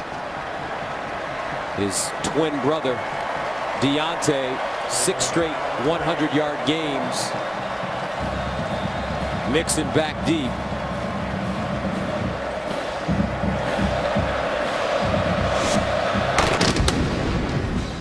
And Mixon will get a chance from the 3. Oh, another good special teams tackle by Texas. They have been really doing a terrific job. Deshaun Elliott again on special teams.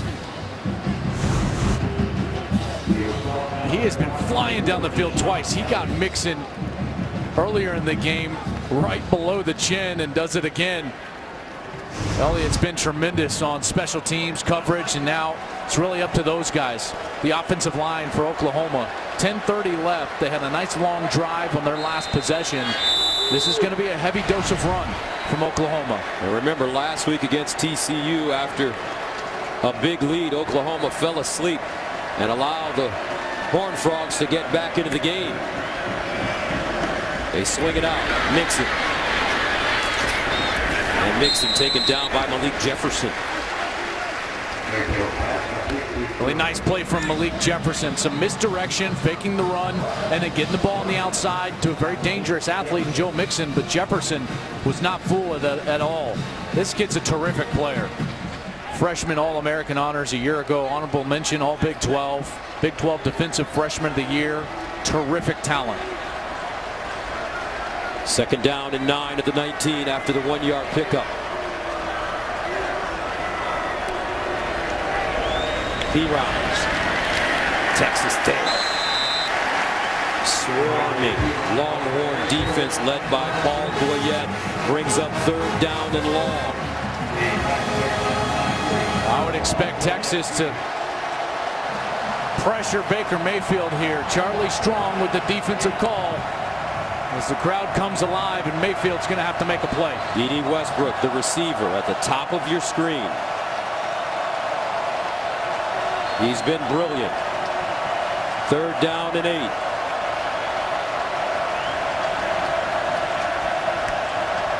Mayfield looking, steps up, in trouble, steps back, wide open, caught by his fullback, Dimitri Flowers. And a 1st down for OU. Flowers is actually blocking right there, and then he escapes and just finds himself wide open after Mayfield was scrambling around. What an excellent job from Mayfield, keeping himself alive, but then Dimitri Flowers, who was in the protection, finds some open space. A 15-yard gain and a 1st down for OU. P-Ryan. And he'll get to the 40.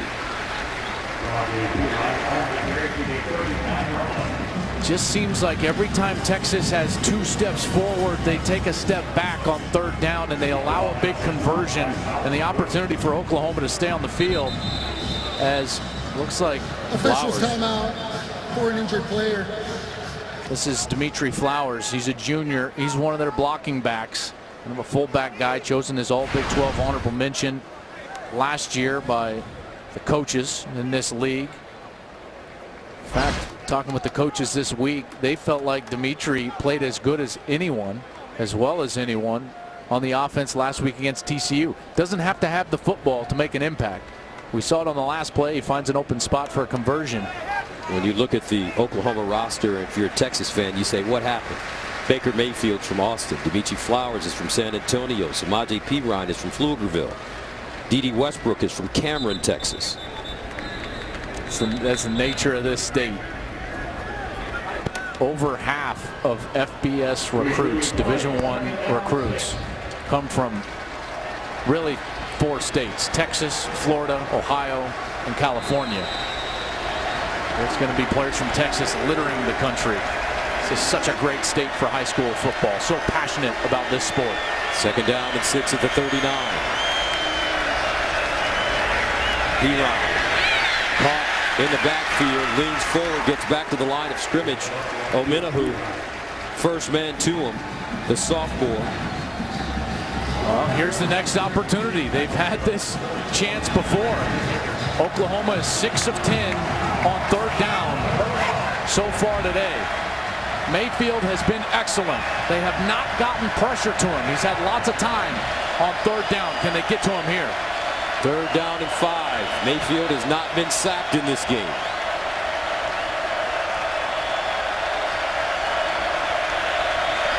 Baker Mayfield, here comes a blitz. Mayfield steps into his throw and has Geno Lewis for another first down.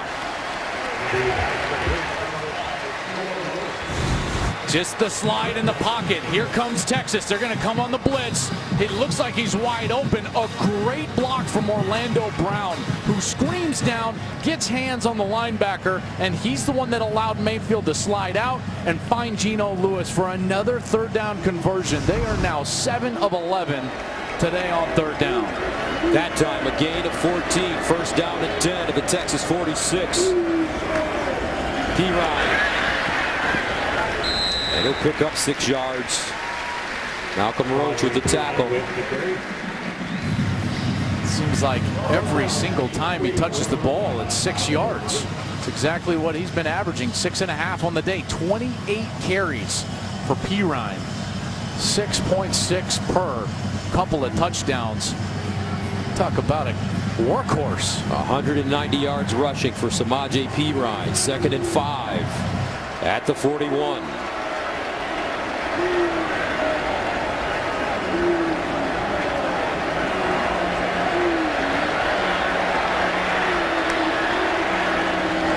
P-Ryan breaks it inside. And first down OU. Boyette with the stop. But that Oklahoma offensive line has just done an excellent job. They've kept Baker Mayfield clean, and they have pushed this Texas front 7 rushing the football. Eric Wren and Ben Powers, I give them a lot of credit. Weren't starters to start the year. 58 and 72, the center and the left guard. Eric Wren was a walk-on, formerly junior college player. Ben Powers, junior college player. They're playing terrific football right now for the Sooners. First down at the 34. P-Ryan again. P-Ryan down at the 27. Hager with the tackle, but if you notice, now Oklahoma taking their time getting to the line of scrimmage and getting their plays off. This is what is so advantageous about having an experienced quarterback. You don't have to huddle to go slowly. This is kind of that milk the clock tempo. So what Mayfield's going to do is he won't get his guys all the way up to the line of scrimmage until about 15 on the play clock. It's 16 now, 15. Now he'll get them lined up, and he's going to try to make all the checks necessary, and he won't snap the ball until under 5 seconds on the play clock. 5 seconds exactly. P-Ryan and Samaje will gain a yard, maybe a yard and a half. 450 and counting. Is that something that's practiced, Joel? Absolutely. Situational football, it's so important. And too many times in the college game, you don't see offenses that have the ability to get in 4-minute offense. But in 4-minute offense, you know you're going to be in 3rd and short. Just by the nature of the play calling, you have to convert these situations and win at the line of scrimmage. 3rd down and 2. Can someone from the Longhorn defense make a play? Mayfield drops it off. First down, Dimitri Flowers.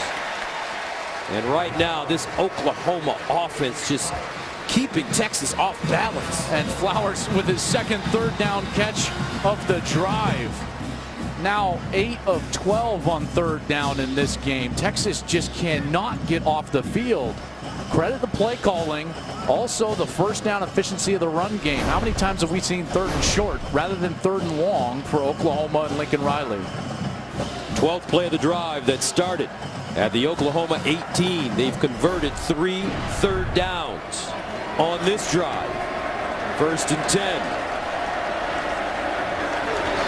P-Ryan trying to squeeze through the hole. I mean, they're going old school here, lining up Mayfield from under center. They're running that pulling guard, very similar to what Stanford does. It's called the power play. You pull the guard, you try to lead the guard and the fullback up the hole, kick out the defensive end, and get that linebacker blocked. And now they're going to sit there in this milk the clock mode. 7-minute drive for OU.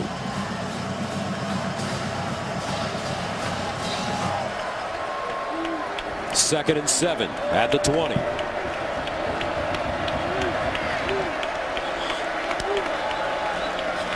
P-Ryan again.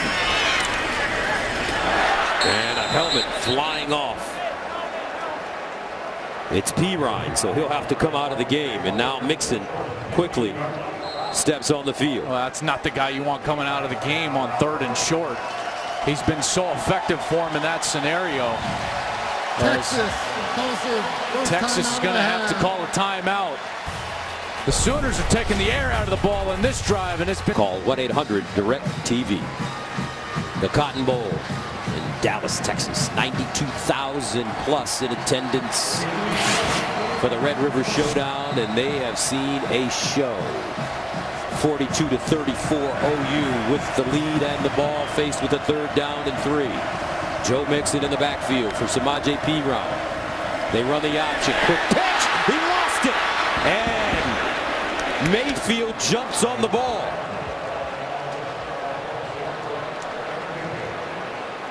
Well, he had all sorts of green grass. Great design as they're going to run a little option play off the defensive end. If Mixon catches the ball, he easily gets the 1st down. It's right in his hands. Has not played all that great today. Muff, 2 different punts. One of them recovered by Texas. And this time Mayfield's got to jump on the ball. And we've seen kicking game errors for Oklahoma all season long. 0 for 1 today. First drive of the game ended in a missed field goal. We saw the miss against Ohio State on the opening series off the upright. And we also saw the miss that led to the return touchdown from Houston in week 1. Texas calls their 2nd timeout of the half. Will be a full timeout. Will the clock operator please reset the clock to 2:41. 2:41. Thank you. So with 2:41 remaining in the 4th, Oklahoma prepared to bring on their field goal kicker, Austin Seibert, who missed a 49-yarder in the first half.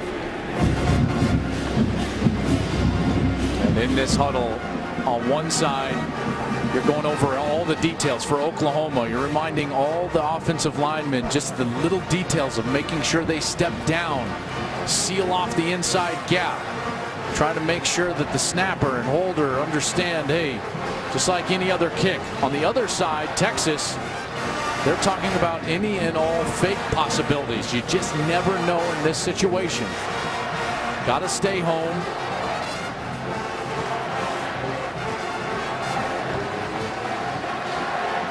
This ball will be spotted at the 29th, so a 39-yard field goal attempt by Seibert.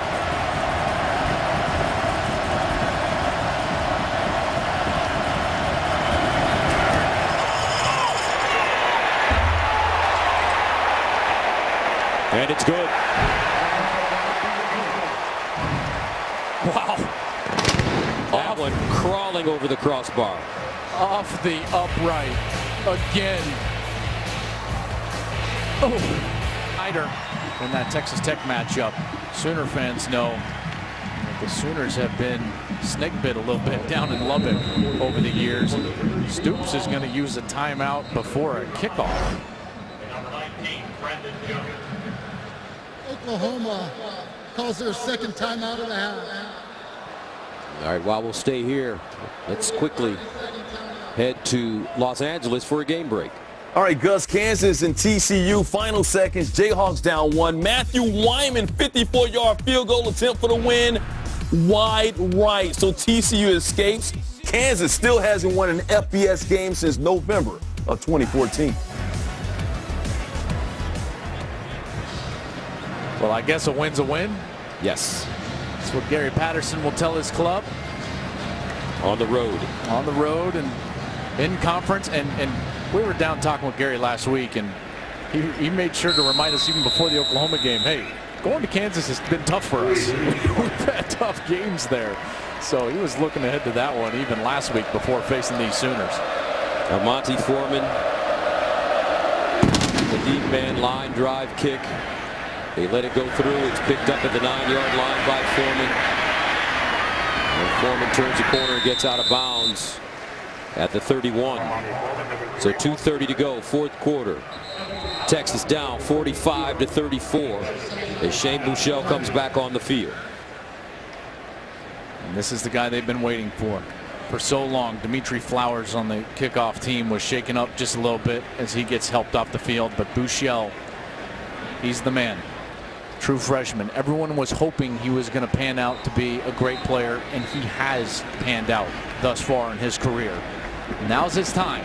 2-possession game with 2:30 left. Gus, you've got to think of a time on the clock and where you want to score. The strategy here is you got to score with at least a minute left to give yourself a realistic chance for that second possession.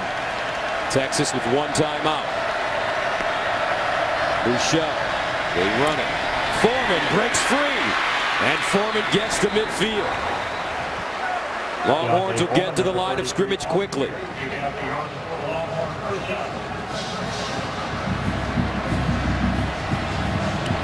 Buechele, far side, caught. And it's Johnson. Gets the first down. Clock will stop. We've got a Sooner down. DJ Ward, number 87.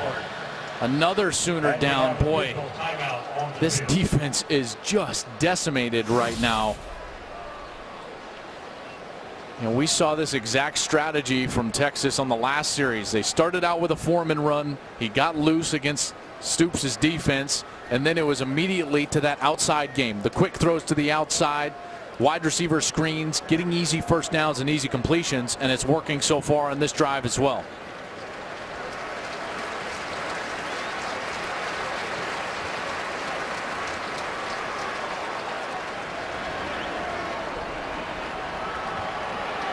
First and 10 at the 40-yard line for Texas.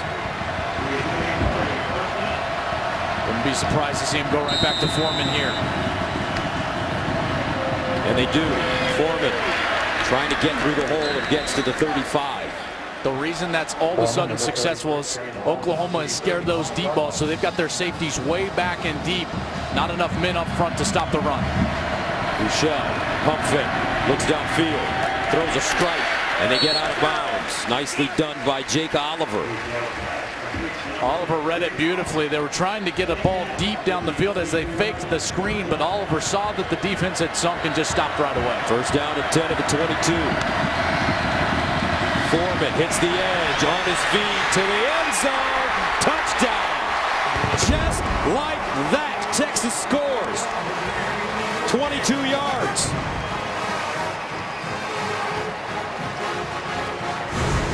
There is nobody covering this gap. When the defensive end goes inside, there's no linebacker support on the outside. The linebackers get washed up, and Foreman is gone. It's man coverage on the outside. Okoronkwo was the outside linebacker playing at the second level. Wasn't able to get there. And Texas will go for 2.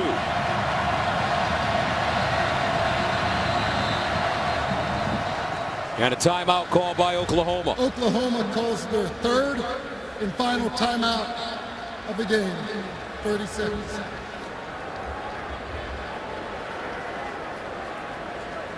Some nervous moments for Sooner fans and Longhorn fans. So important here. Minute 45, a lot of time left. Texas still has that 1 timeout left.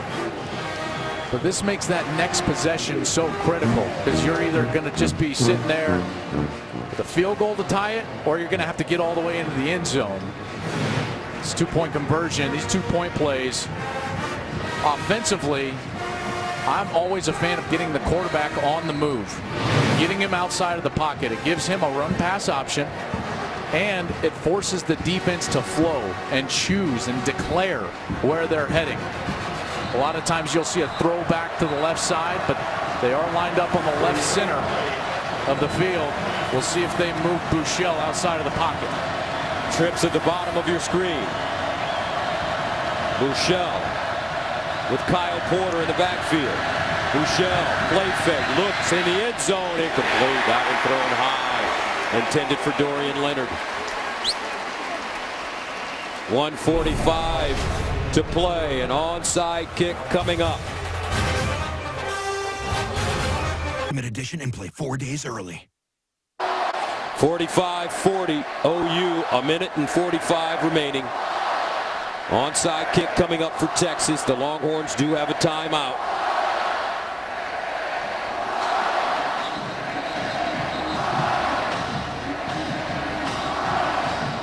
So Trent Domain needs to put some English on this football. That's right. The high hopper. And Oklahoma is going to send their great wide receiver, D.D. Westbrook, to that far side. They've also got number 5, Geno Lewis, the tight end, over to that side. There's the kick, and it's covered up. Mark Andrews on the hands team.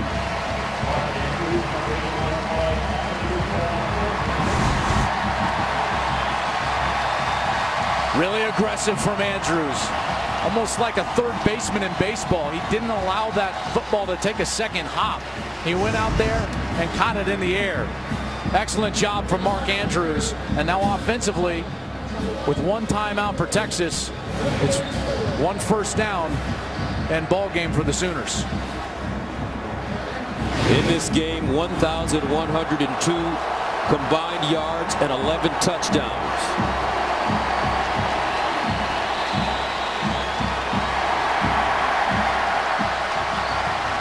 And now the Oklahoma fans rising. They are 1 minute and 44 away. Here's the handoff to Perine. And Perine gets to the 41.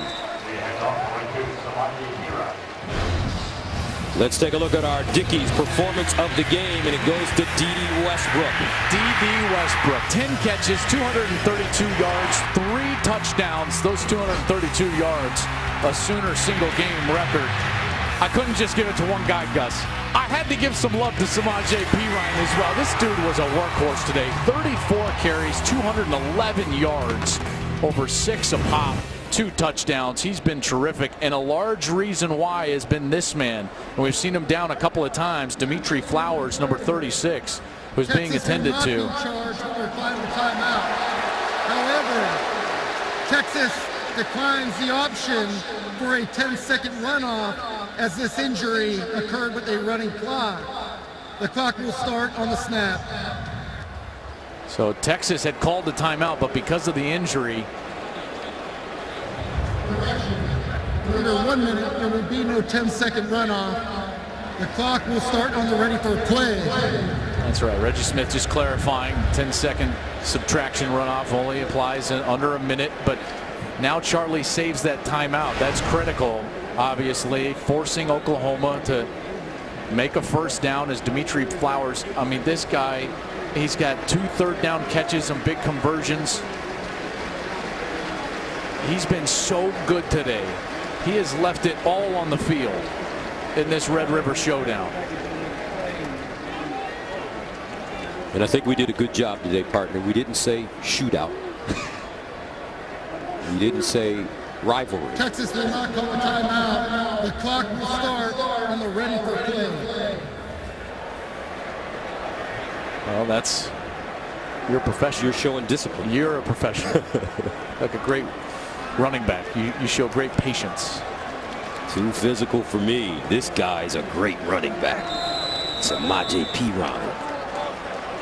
2nd down and 7 at the 41. Well, that timeout being saved for Texas, that's a big deal. Now Oklahoma with this running clock now, he'll take it inside of 5 in the game clock, and then it'll be number 32 once more.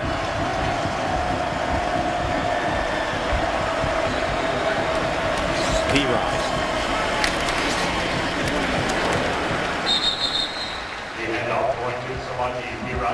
Texas calls their final timeout at half. So with 1 minute and 10 remaining, 30 seconds. Texas using their final timeout.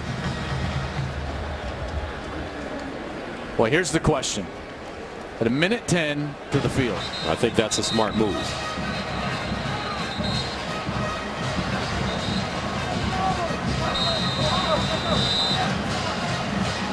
Texas's offense just went right down the field in their last 2 series under a minute and scored touchdowns. Game rests on this play call right here. 3rd down and 5 at the 39. 1 minute and 10 to go.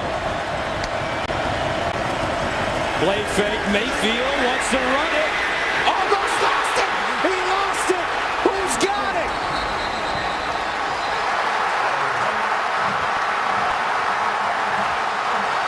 And Oklahoma will hold on to the football.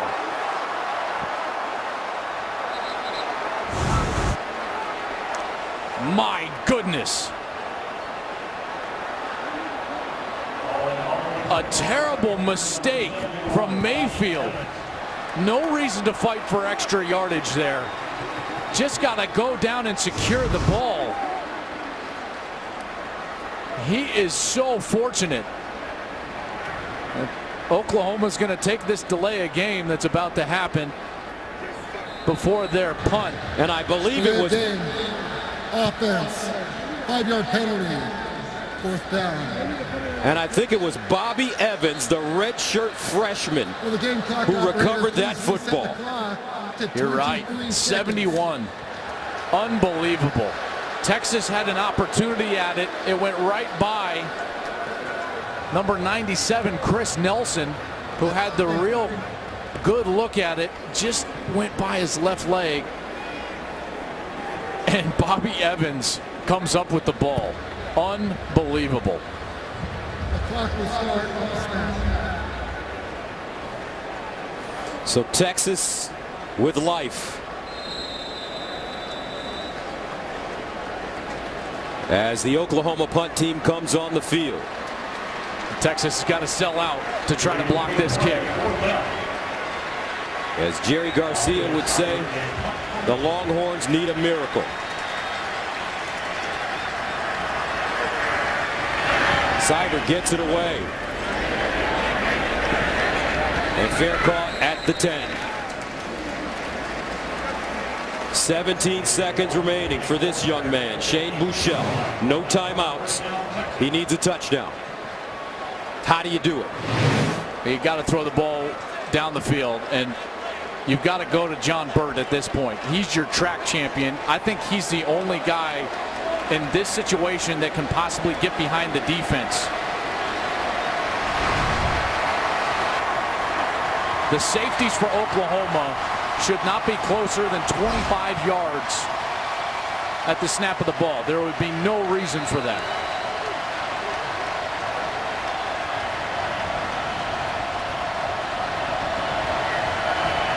Buechele in the shotgun.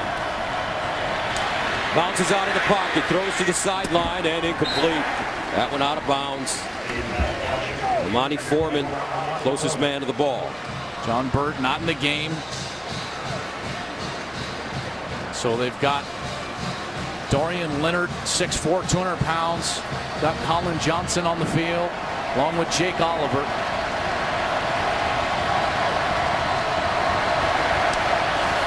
Buechele steps up, buys time, and runs it out of bounds with 5 seconds to go. Well, now you got to complete the ball, and you got to start the process of pitching it backwards. This is going to be the lateral game.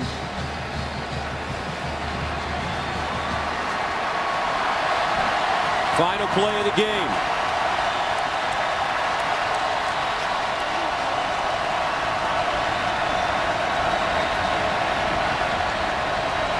Buechele with time. Buechele runs it. Here we go. Looking for a pitch man. Finds Leonard. Leonard throws it to the sideline.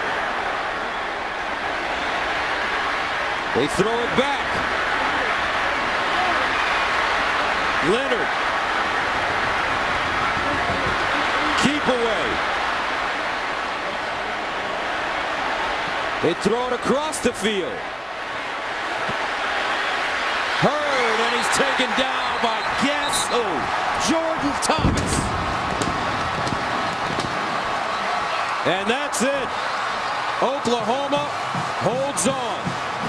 45-40, the final, as the Sooners beat the Longhorns in the Red River Showdown, but there is a flag on the play. The penalty is declined. The game is over.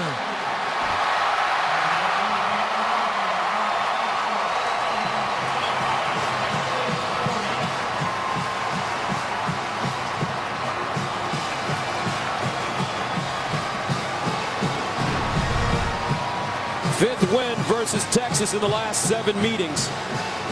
Bob Stoops gets closer to Darrell Royal. That's his 11th win in the Red River Showdown. Stoops, one of 2 coaches with double-digit wins in this rivalry. He now has 11. Darrell Royal, the legendary Texas coach, had 12.